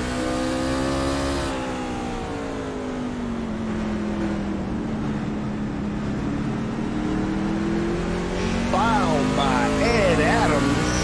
Ed Adams in that third place position. Jordan Mackey in fourth. Luis Amasso in fifth. So riding along there with James Lehman with really just only lap traffic in front of him, and it's about a half a straightaway in front of him. So he's just got to hit his marks. Really doesn't need to watch his mirror. As we talked earlier there about 5 minutes ago, he had a 1 second lead. Built that up to a 1.2 second lead now. So just his race to lose, man. Led the most laps here tonight. James Lehman in that 01 Hot Wheels powered by Haters Make Us Famous Racing. Looking good here tonight, guys. And we're still riding along with James Lehman here. When he crosses the line, we will come back. We will come out of the cockpit view and look back on a rear chase and kind of look back toward second place here. This is a rear chase view, folks, from James Lehman, as that 77 machine of Mitchell Riggs is still right there, and you can see inside the car of James Lehman his wheel. He's doing everything he can to keep it down and come straight out onto the track, onto the straight stretch. Just trying to hit his marks and not let Mitchell catch up to him. But that is where we stand right now with James Lehman currently up here running in the first spot. We will be coming to about 34 to go here. When they cross the line, 33 to go roughly. So not a whole lot of laps left, Anthony. And this next car that James is about to pass, well, shall I say truck, so used to saying cars. We're racing trucks here tonight, fellas. James Lehman about to lap the next car on the lead lap, which is the number 66 of Ralph Vandervoort. Started 23rd, currently 8th. And he is showing 21.3 back, about to get lapped by the Hot Wheels number 01 of James Lehman. So James trying to make it happen there. He's going to probably lose a little bit of time trying to get around Ralph, as Ralph is not really giving it to him. He's going to race him for it, guys. Not something we've seen too much here tonight. He's going to race him for it. He's not going to let him go. And, of course, he had no shot right there as the 66 of Ralph Vandervoort gets just a little bit too high there. That will allow James Lehman to go around him. So that will put Ralph a lap down. But Ralph is also in a good spot right now, because if a caution was to come out, he would be the lucky dog. The next one a lap down is Jonathan Whalen. So them two would be battling it out for the lucky dog position. And Jeffrey Ford just a couple of laps down in that number 98 machine. And it looks like he may be down on power, might be having some issues, or just letting cars go by, as the 23 will make the pass on him of James White. So there's some guys out here that have damage, but they're still out here racing, just trying to finish and not get that all-elusive DNF. And with 30 laps to go, it looks like we went green at about lap 185. So we're at 2:20 now. Nice little run, probably the longest run of the night here with these guys here at ECR Truck Series. James Lehman currently leading these guys, extending it to a 1.7 second lead. Ed Adams currently in third in his number 46 machine. The 82 of Jordan Mackey back and forth, about 3.8 seconds back. In fifth place, about 4.5 seconds back, that number 42, Luis Salmaso. We talked to him earlier, and he told us probably going to see some more cautions, guys getting more aggressive. But hey, Joshua, we got a nice little green flag run going on right now, man. Yeah, we do. And, you know, after we talked to Luis, there was a few cautions. People just getting aggressive, finding positions. And, of course, Luis was the one of the ones involved in that. But, you know, it is what it is. You know, short track racing, put yourself in a position to where you try to make a move and you get into somebody and then they wreck or spin or whatever, you know what happens. But the old one of James Lehman is now looking at the number 96 of Sean Lodeson. The old one going to drop it low, try to get around the 96 of Sean Lodeson. That'll put Sean another lap down if James can get around him. And I'm sure Sean's not going to fight him awfully too hard because Sean is several laps down, unfortunately, 17 laps down. And that will put him there at 18 laps now as James does make the pass on him. Well, 18 laps down, sitting at 13th, not a bad thing, really. The only bad thing about that, guys, is 18 laps down, he's in 13th. 12th place position is 10 laps ahead of him. Rob Haynes is 8 laps down, so he's really just sitting there trying to hang on to 13th place, which is, you got to give it to some of these guys. They're all lapped down from 8th on back, and a lot of these guys are still out on the track. We only have 7 trucks on the lead lap. We got about 20 trucks out there on the track right now. Yeah, there are several out there on the track as we've seen. As we go back into the field a ways further, we haven't talked about him much tonight. Ian Haynes back here in the number 10 machine. Started 12th, currently running in the 23rd spot in that 10. You know, he's a lot of laps down, unfortunately, 142 laps down. And I hate saying that, but, you know, unfortunately, he was caught up in an ordeal there and, you know, has got damage. Looks like he's got most of it fixed, but 142 laps, that's a lot of laps to get back. And with only coming to about 20 to go here momentarily, Ian's just hanging on and just wanting to get a finish in that number 10 machine. So big kudos to these guys out here who are laps down, who's just wanting to finish. You know, you never give up. That's the thing. I've heard it many, many times. Never give up. If that car will go, go. And I've heard many, many people tell me that.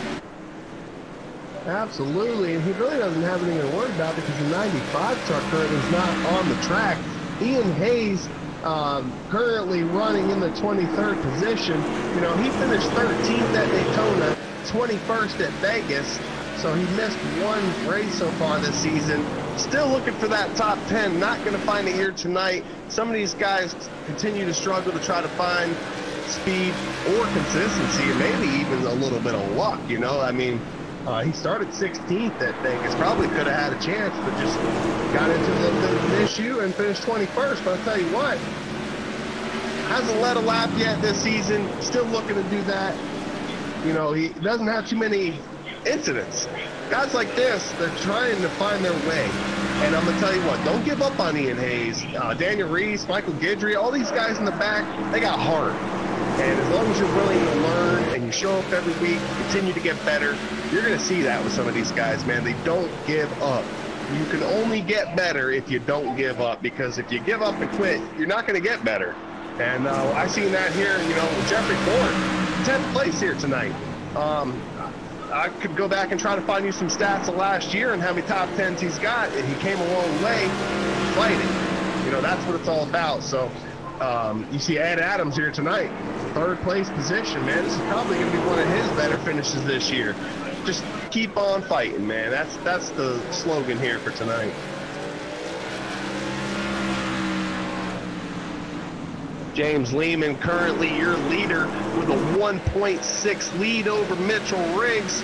Mitchell's already got a win. James Lehman still looking for his first win, guys. He was that guy we were talking about earlier, that he's always got a lot of luck, leads a lot of laps, just needs a little bit more luck at the end. Always seems to find himself running into a little bit of issue, and usually on his own fault, spinning out, hitting the wall, something. But here at Martinsville tonight, has had a great race, not trying to jinx him, just stating facts.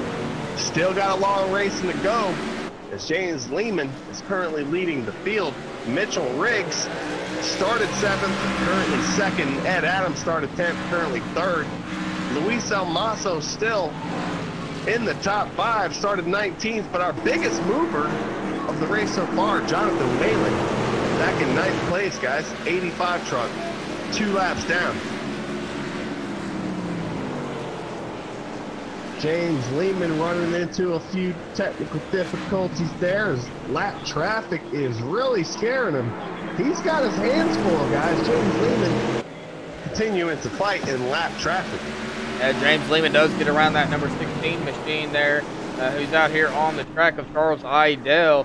And, you know, you mentioned about these guys back here who are laps down, who's still fighting, who's still, you know, just, you know, they're really, you know, out here finding their way. And, you know, that's what it takes. You know, just out here, never give up, learn how to race around everybody. And you know, your time will come where you're up there. You're fighting for a victory. You're spinning out somebody for the win, or whatever the case may be.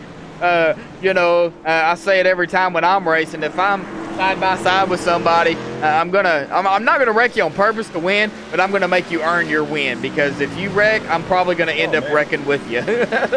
Absolutely, and I think that Mitchell Riggs is gonna make him earn this win tonight, because we were just talking about how he had like a 1.6 second lead last time I talked to you guys. Now down to 1 second lead. That last lap though, James Lehman gained 2/10, so now he's up to a 1.2 second lead.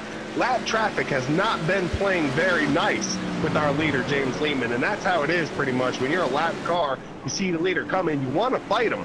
You know, I mean, hey, he's the leader, right? And then once he passes you, it's all it. You let everybody else go on by. So James Lehman fighting lap traffic, and it's hurting him a little bit, but he's just so good here tonight. Mitchell Riggs, I don't think he's got anything for him. Well, you know, they'll be coming to 8 laps to go when James Lehman crosses the line, and I mentioned this earlier. I keep mentioning the laps led that he has led. He will cross the line and lead 189 laps. But James Lehman, like I said, has grabbed the pole for the last 3 races, and unfortunately wasn't able to come home with the victory the last 2. But you know, he's out here dominating yet again, and you know, the luck may be on his side here tonight, as you know, he's really wanting to keep Douglas or Mitchell Riggs behind him, and back 190 laps so far led up with a victory.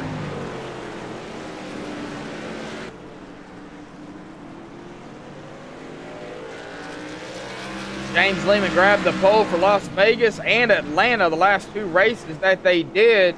The last 3 races, though, was 3 different winners. David Bordney led the opening race at Daytona. Luis Almaso won Atlanta, and Douglas Hess won Las Vegas. And, of course, if James Lehman can just hang on to it, he will lead and win Martinsville. He'll win Martinsville, grabbing the pole and coming home with the victory, as they are now down to 5 laps to go here. When he crosses the line here, coming into turn number 3, there will be 4 laps to go for the Elite Championship Racing Truck Series at Martinsville.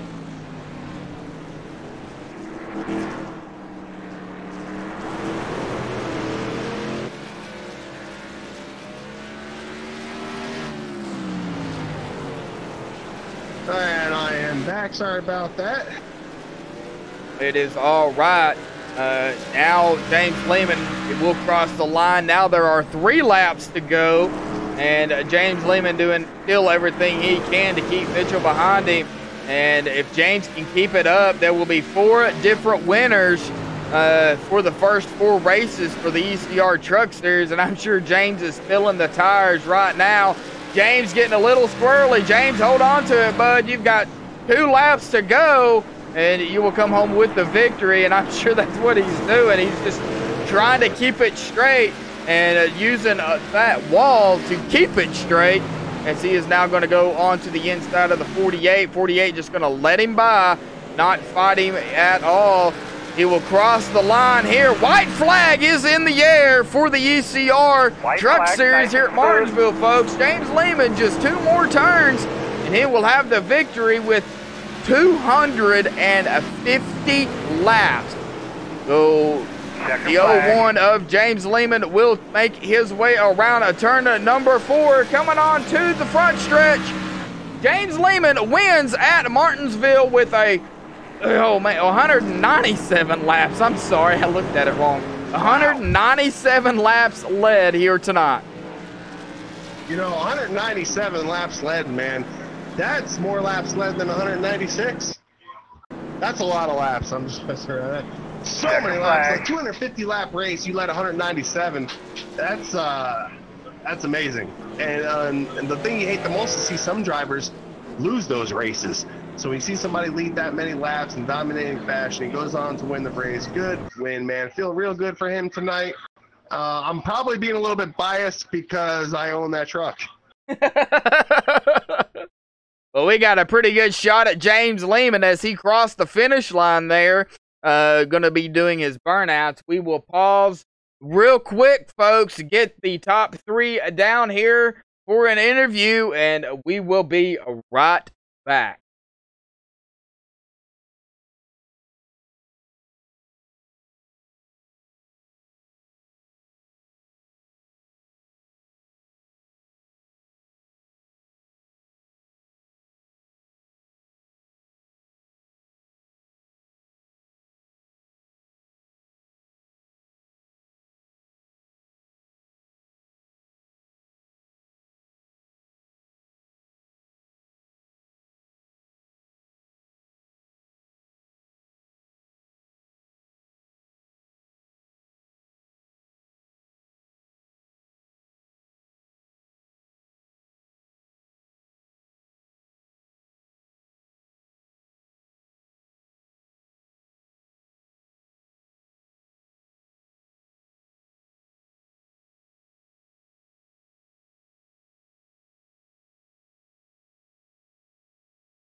Alrighty, guys, we are back live here with ECR. The top 5, actually, we're going to interview. We're going to start with Luis Almaso.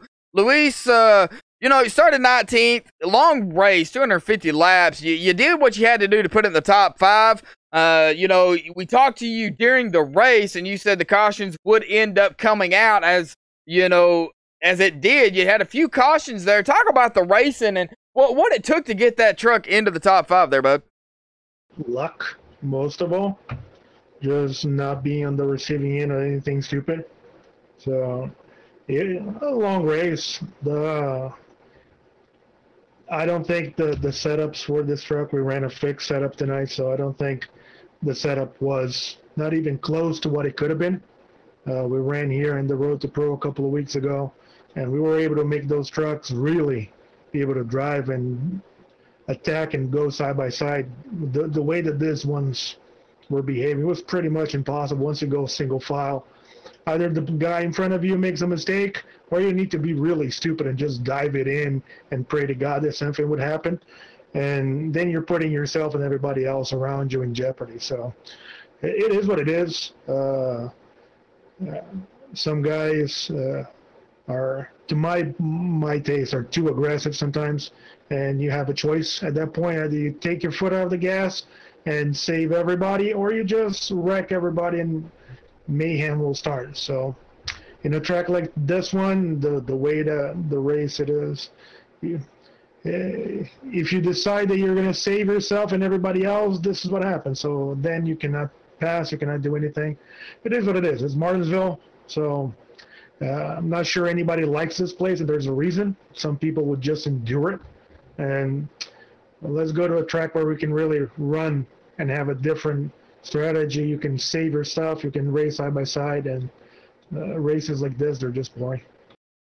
Well, I mean, everybody has their own opinion. Of course, you come in to tonight, and it's Martinsville. It's going to be tight racing. Of course, in 2 weeks, y'all go to Dover for 134 laps. The Monster Mile they call it, and it's still going to be some close racing there. So, what do you think about Dover in 2 weeks?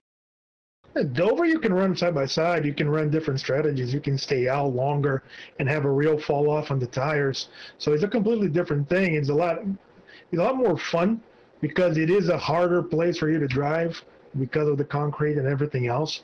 So it always gives us like 10 times a better race than it is here. So Martinsville is one of those places you go and you pray to God that it's over as fast as possible. So luckily we didn't have 25 cautions like I thought we were, and the second half of the race just went by fast. So that's all we can help for. All right, Luis. Well, I think Anthony has a question for you. Anthony, go right ahead, bud. Luis Almaso, you came in here tonight finishing 5th, came in practice with not a single lap put down. You just came in late, and as you said, you got to run a few official races there. How did the official races differ from tonight's race, and how did they help you? And did the practice help you a lot, or was it just about being lucky here tonight? Now, I've never raced the trucks. I only did a couple of laps in practice, and I ran the A car a couple times. So completely different feel, completely different thing. So you just go by what you know on this place. You start by being over safe on the braking, and then you start to try to find a little bit more. But because I didn't have any practice time or anything like that, there was a lot more speed on the truck, especially on the braking, that you could get out of this thing. But I didn't have enough time to play around with the steering offset, with brake bias, the whole thing, the things that would allow us to really take advantage of heavy braking and going deep into the turns and coming out with a much better speed coming off the turn. But it is what it is. The situation was what it was. So bring out Dover. Much better track, much better racing. Pretty sure it will be a much better broadcast as well. Well, we look forward to seeing you there, man. You already have a win. You finished really well in Daytona. That was the last time that you raced here in ECR, and you ended up winning the thing. Oh, that was Atlanta, sorry. Atlanta, you started 6th, finished 1st. You get a top 5 here tonight, so 6th and 5th. Good finishes here for you in the ECR Truck Series. You got an opportunity to compete for a championship. Is that in the set there, in the plan? Not right now, but it will depend how the season unfolds. So I'm normally only filling up when I have time in order to be here. But that's like sometimes that's not the number one priority. So if the track is fun, if the race is fun, or I told you before the race, this was not going to be an exercise on trying to win. It was just an exercise on trying to survive. So that was my mindset going in, and I think I did as good of a job as I could, not having any practice laps or anything like that. Well, congrats again on your top 5, man. You showed these guys that you can actually compete for a championship subbing for a ride. Get a win, you're in type of deal. That's the way the playoffs are set. So you do have a chance, and we'll look forward to seeing you in many more races, hopefully.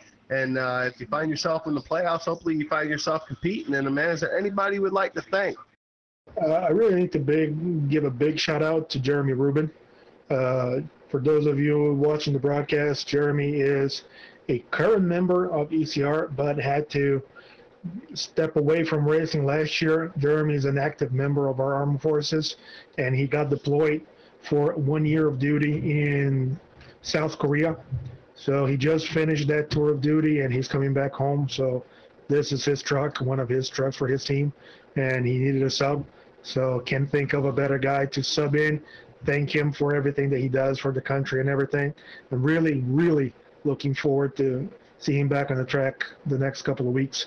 So this top 5 is to him. Awesome, man. Awesome. Well, thanks for the interview, man, and good luck moving forward here. Congrats on your top 5. Joshua Medlock, I heard you were down on pit road with the number 82 of Jordan Mackey. Yeah, and I got to give a big shout out to all the armed forces out there as well. I'm a veteran myself, so big shout out to all you guys out there for doing what y'all do. Yeah, Jordan Mackey in that number 82 machine, finishing 4th tonight, started 8th. Jordan, man, long race. You did what you had to do. You pitted when you had to do it. You got the tires when you needed to. You finished 4th here tonight as well. Talk about the racing and just the excitement when y'all was 2x2 and sometimes 3 wide here at Martinsville. How was your nerves? Oh, when you get 3 wide, I had a couple of those. Those are definitely nerve-wracking. But once we got single file, everything was pretty straightforward. Of course, you got guys doing, different braking points and things like that. Some guys almost run into the back of you, and you got to kind of hit your throttle there. But other than that, pretty straightforward race, really. The restarts are a little sketchy coming around turn 3 there, because you kind of get loose coming off the corner there at the beginning, spinning your tires. So overall, pretty straightforward race. It was a lot of fun though. Well, I was kind of wondering about the tire wear and of course the fuel run as well. There were some green flag runs there, and I'm sure there was, y'all was wanting more of the longer green flag runs, maybe pit under green. But what was the tire wear with the track temperatures at about 103 degrees? Were they real bad, or what was it, just some here and there? I don't think it was too bad, really. Of course, the longer the run goes, the earlier you're going to have to brake. But other than that, I mean, as far as, spinning out, hitting your throttle, not really too much of an issue, really. Excuse me. Well, what about the fuel? How many laps could you possibly go on fuel? Oh, we were way good on fuel. We weren't even close to hitting the green flag run there. Green flag pit stops, fuel was good. I think you can go over 100 laps here. Oh, wow, that's a lot of laps. But you will bring it home in the 4th spot here tonight. Started 8, so good finish and a good run for you, Jordan. Anthony, what you got for him? Well, congratulations there, Jordan Mackey.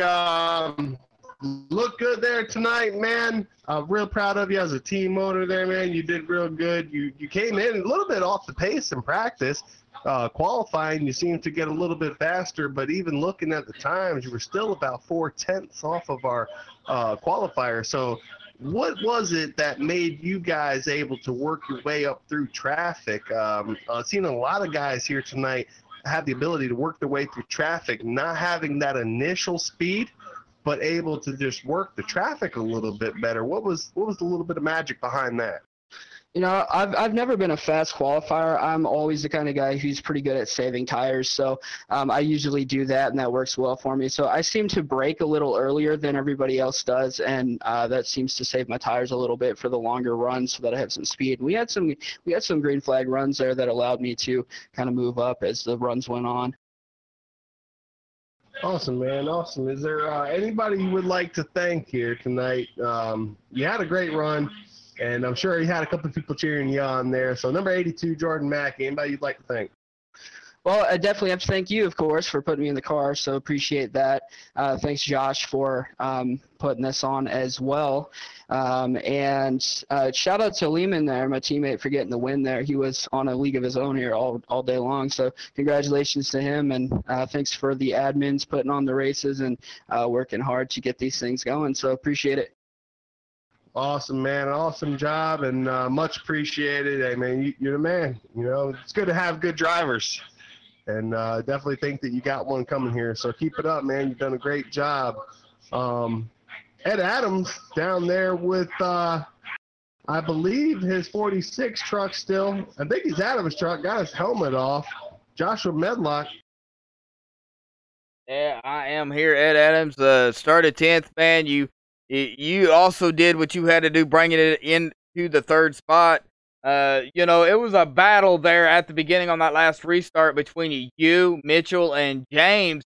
What was the restarts like? Because there was some moments there where people were spinning the tires. Can you talk about that a minute? Woo, man, I got to put this beer down first. Whew, man, I deserve that one after that third place run at Martinsville. You know what? This place is like Supercross on the restarts. You gotta be somewhat aggressive. We were very aggressive tonight there at the end, and get the spots, get your truck in position. You don't want to hit or hammer your way through there, but you definitely want to put your nose where somebody's going to think twice about, you know, putting theirs where it shouldn't be type deal. Once you get that position on the bottom, that's really was the plan, to stay there right along the chicane and just let it run. Well, we noticed a lot of people having some issues there, passing on the inside, and I believe you was one of the guys to make a move on the outside. You don't see that very often here at Martinsville. Can you talk about what happened there on that pass, and you just made it stick? I believe it was you. Yeah, those moments are always eye-opening and pretty sketchy. I think the moment you're talking about is when Douglas Hess stayed out when we pitted, and he was on old tires, and he started us off, which was kind of cautious, little weary about what was going to happen. And when he got out of shape, I just had that momentum on the outside. I think we put it 3 wide there, too, momentarily. Other than that, you know, there was a few lappers that kind of were a little bit stingy about not letting the faster guys up through, but pretty good race overall, I think. It was a very good race. I mean, y'all did have some cautions. You know, there was 10 cautions throughout the whole race, 9 or 10 roughly. I've got 10, but 9 or 10 cautions. But a big field tonight, Ed. So congratulations on third, and Anthony, I know you got some for Ed, man. Ed Adams. The $1 million equipment, man, seems to be paying off as we get to going here. Ed Adams, I gotta say, if you guys are watching at home, man, Ed Adams put so much money into getting the most realistic feeling out of this thing. I mean, he's probably got the most expensive wheel. He's got the setup. Ed Adams, you have a lot of fun on the weekends. We've seen you doing the RC racing, man. I have a couple questions, but one question is, the RC stuff, man, we see you doing it, you posting videos, and I'm really interested. What does it take to get into that? And also, does that translate over into iRacing at all? Yeah, we'll do this in a 2-step here. First with the rig, and yeah, I put a lot of money into it, but you know what? I got to thank my dad, who passed away last year. He was a veteran, and unfortunately, he became a statistic and ended up taking his own life. But before he did, he told me when the time came, I was going to be in position to get the gear I wanted, and that I had better do it. So while doing all this is a tribute to him. He wanted me to race. He wanted me to have the gear, and he kind of made a sacrifice along the way. So that's why I have what I have. So every time I race is kind of a tribute to him. So thank you, Dad, for that. You know, to the RC stuff, yeah, it does translate. I think William Byron, who is high up in the RC ranks, he said it very well, that the winners there tend to do well in all other forms of motorsports, because the car control, the physics of it, everything comes down to the same, but you're not in the car. You don't feel it, so it's all about eye-hand coordination, and that's where it translates to where it can help this as well, is that eye-hand coordination. That's really interesting, man. We saw some videos there, and if you guys are on Facebook, you know, you can find Ed Adams. He posts some great videos, awesome stuff, and always got a cockpit view going on during races, so I'm sure we can go back and watch some great racing in the bird's eye cam, man, as he, in that 46 truck tonight, got his third place finish. Ed, a lot of battling going on here tonight, a lot of guys pulling different maneuvers in the pits. You know, how do you get a third place finish and make the right maneuvers, knowing when to stay out, when to pit, when there's so many cautions going on? It's not so hard when you're not the leader. You know, I think the leader's got the most strain on his shoulders making that decision on when to pit or not. Whatever he does, he's either going to get hung out by everybody or everybody's going to come down with him. So that's kind of the follow the leader type deal. Fuel-wise, I like to keep as little fuel in the tank as I can to keep that truck light. It gets better restarts, and tonight restarts were the key. Even you know, a couple feet to get to the inside, that could really make the difference. The leader definitely has the advantage on the restart, especially being on the bottom. If he decides to go there between the middle and almost the end of 4, everybody behind them is going to be on their toes trying to get traction down. So there's a lot of strategies that play out here. You know, I love this joint. Can't wait to come back. That's really cool, man. Interesting stuff, man. Congratulations again on your top 3. Had a great run there tonight. Qualified in 10th place position, worked your way up to 3rd. Real fast truck there out tonight. Anybody you want to thank? Yeah, thank ECR, thank broadcast team, and my team owner, Charles Idell. He's been putting up practice rounds, and everybody in ECR needs to pay attention to that. He usually puts a post up a couple days prior or the day before for a finest practice round, and we need to jump on that and get the laps out here before these events, so got to thank him. Absolutely. Practice makes perfect, fellas. And if there's a practice race up, guys should be coming. So we appreciate that. That's a good team owner, man. Trying to make sure his drivers get the most opportunity available to get their laps in. We know it's tough, but you know, you can go out and test all you want, man. Going out there and being together and competing in practice, that makes you even better. And showing off there, got a 3rd place finish. It's obviously paying off. So congrats again. 3rd place finish. Joshua Medlock down there in the pit stall, the number 77, Mitchell Riggs, who was one of them guys who had a lot of battling going on, led some laps, had a lot of great restarts, man. You guys did an awesome job. And Joshua, as you're getting with Mitchell, I'm going to run to victory lane here, so I'll be ready once you're done with Mitchell. All righty. Mitchell Riggs, you got a copy, bud? Yes, sir. Well, Mitchell, yeah, man, a battle to the end there with James Lehman. You started 7th here tonight. Of course, you know, currently you did finish in the 2nd spot. You had a good truck out there. What did it take, you know, throughout the whole race not to get into an accident? As, you know, it was time after time, 2 wide, side by side. Nose to tail with, you know, the guy in front of you, and at the end it was James Lehman. Just a hard battle. Talk about what was going through your mind those 250 laps, man. Honestly, it was just the whole time trying to figure out how to outsmart him, because obviously we weren't getting it done speed-wise. He had a rocket ship, so there were maybe like 2 or 3 times where I took 2 tires to maybe stay out in the lead, maybe get a caution, but you know, obviously didn't work. He was too fast for me today. He did a great job. He was just on it today. Well, you did lead 15 laps here tonight. You did get the bonus point for leading the lap, so that will help you as well in the points. Of course, you know, you have found yourself a great league to race with. I understand you are a rookie too. So, you know, these guys are awesome to race around. Martinsville is done. It's over with. Don't, you know, put it behind you. We're supposed to celebrate your 2nd place victory, but you got Dover in 2 weeks. Now, that track itself is got a challenge of its own because, you know, the Monster Mile, and you're right there next to the wall. Okay, what's your take on Dover? Honestly, I've actually never raced at Dover before, so coming into it, I don't know what to expect. I mean, I'll try to watch video, get some knowledge on it, but honestly don't know what's going to happen. There's 134 laps you're going to be pulling at Dover, so that's in the truck series.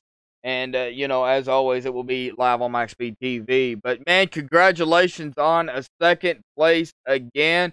You battle it up with James there at the end. Kind of talk about, the last 10, 15 laps before we let you go. You kept it up with James there for, a few laps. Did you just lose your tires, burn them off, and lost the position there, or what happened? Well, throughout the whole race, when we get to the long run, that's where James would really pull away. I could kind of keep up with him on the short run, but on the long run, he would just fly. So we were getting around that time on the last 10 to 15 laps where we were starting to hit the long run. But luckily, we had a couple lap cars, maybe slow him down a little bit. But once we got past those guys, he was pulling away. I couldn't catch him. All right, Mitchell. Well, congratulations on second again. Anthony, do you have anything for Mitchell? Just a congratulations again, Mitchell. Doing a great job, man. It's been, it's a long season, and I don't think that you're running the truck series for a championship, and I was trying to find you in points there.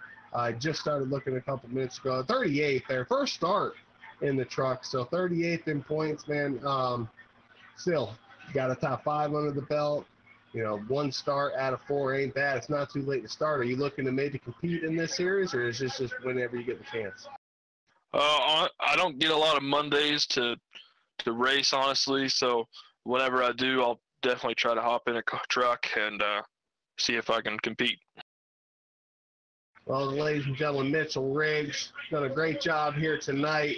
I ran over as he was talking. I'm here in Victory Lane with none other than James Lehman in that 01 Chevy. Haters make us famous Hot Wheels truck, man. Great job tonight, dude. I'm so proud of you to finally get it done.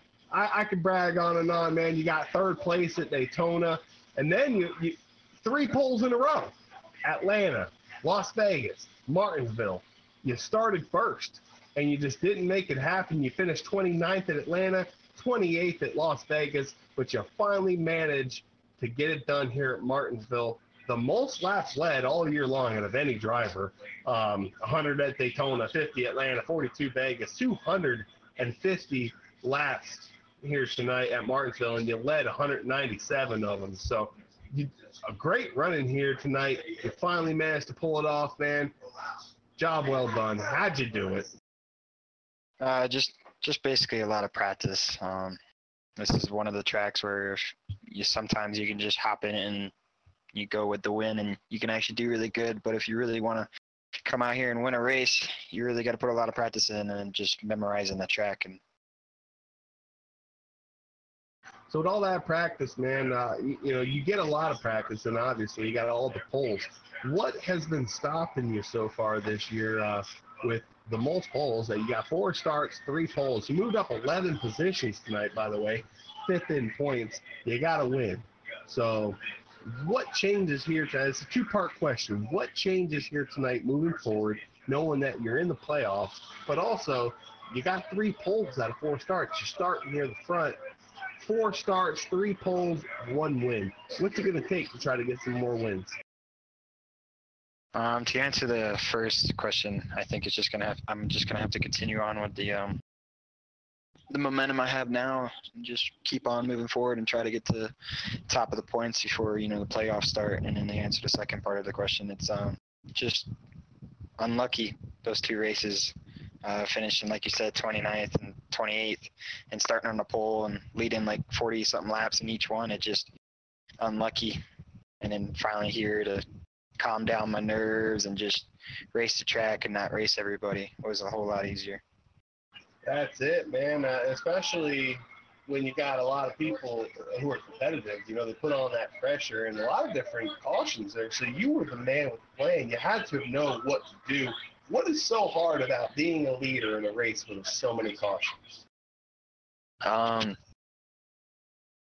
I'd have to say when the cautions come out is deciding to pit, because it can happen where you can pit and everybody else stays out, and then you got to work your way through the field, or you can stay out and everybody else pits behind you, and that's what I was kind of worried about most of the time. But almost every time a caution came out, I basically went down unless we just had to run for literally only 3 laps and then another caution came out. But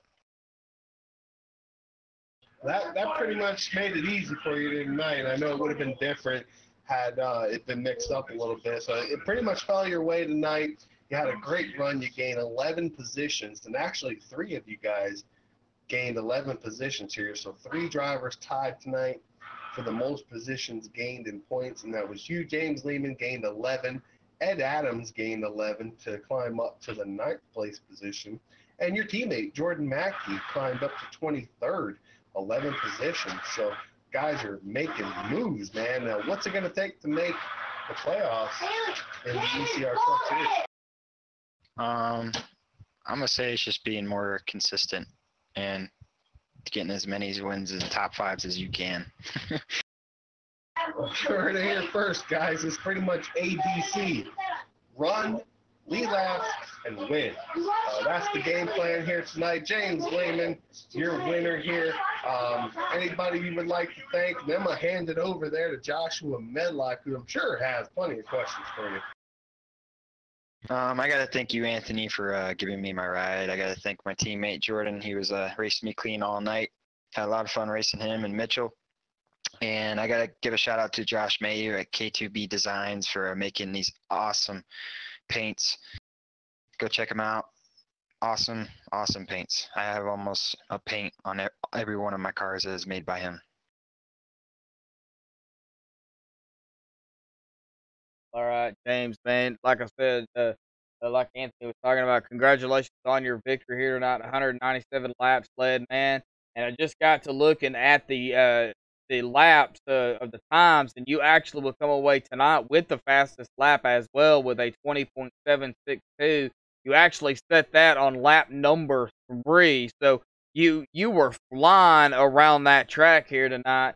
And you know, it was an awesome race. You backed that the most laps up with the win here. And Anthony already asked. He stole my question because you know, I was gonna, you know, kind of comment on, you know, the Atlanta and the Las Vegas race. You know, you grabbed the pole, and then unfortunately, you know, just had bad races, and you answered those. Just, you know, unfortunate luck for you, James. But you know, you backed it up here tonight, man. You come on, but you got Dover in 2 weeks, man.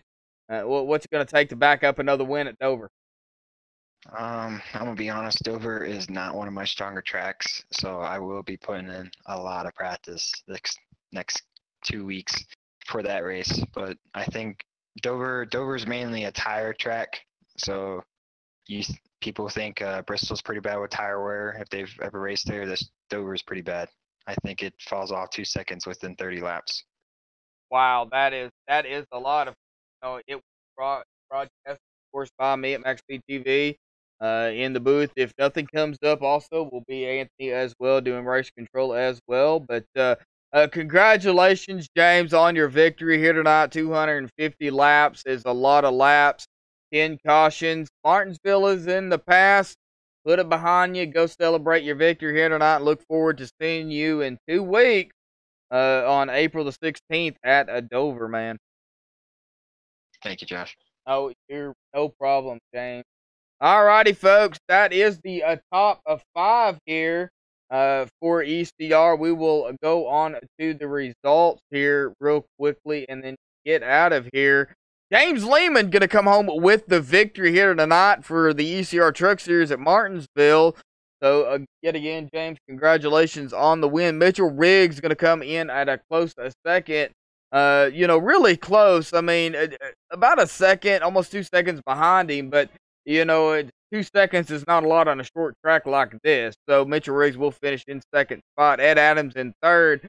Jordan Mackey will come home in 4th. Luis Damaso in 5th. Douglas Hess in the 6th place. Chad Engel in 7th. Ralph Vandervorst in 8th. Jonathan Whalen in 9th. Jeffrey Ford will round out the top 10 here. James White in 11th, Rob Haynes in 12th, Sean Lodeson in 13th, Jim Westerfield in 14th, Will Prue in 15th, George Price 16th, Chuck Carroll in the 17th spot here, Matt Mortz in 18th, Charles Idell in 19th, Jimmy Cooper will finish 20th, Michael Guidry in 21st, Daniel Reese 22nd, Ian Hayes 23rd, Kurt Quest 24th, Justin Michael 25th, Pat Rusha in 26th, Josh Mayu unfortunately had an incident at the beginning, will finish 27th, Trey Davis in 28th, Anthony Thitchner was in the booth with me and also doing race control. He did not race. And Joey Stats as well did not start the race as well. He will finish in the 30th. But that'll do it here this evening, folks, for ECR. You can join us pretty much 7 days a week. We will be back live with ECR April the 8th for the ECR K&N at Darlington for 184 laps. 7:45 p.m. Central Standard Time. That'll be 8:45 Eastern. And then, of course, on Monday, April the 16th, will be the ECR Trucks at Dover. Of course, MaxSpeedTV will be live 7 days a week almost, sometimes double broadcast. So until next time, folks, stay safe and have a good night.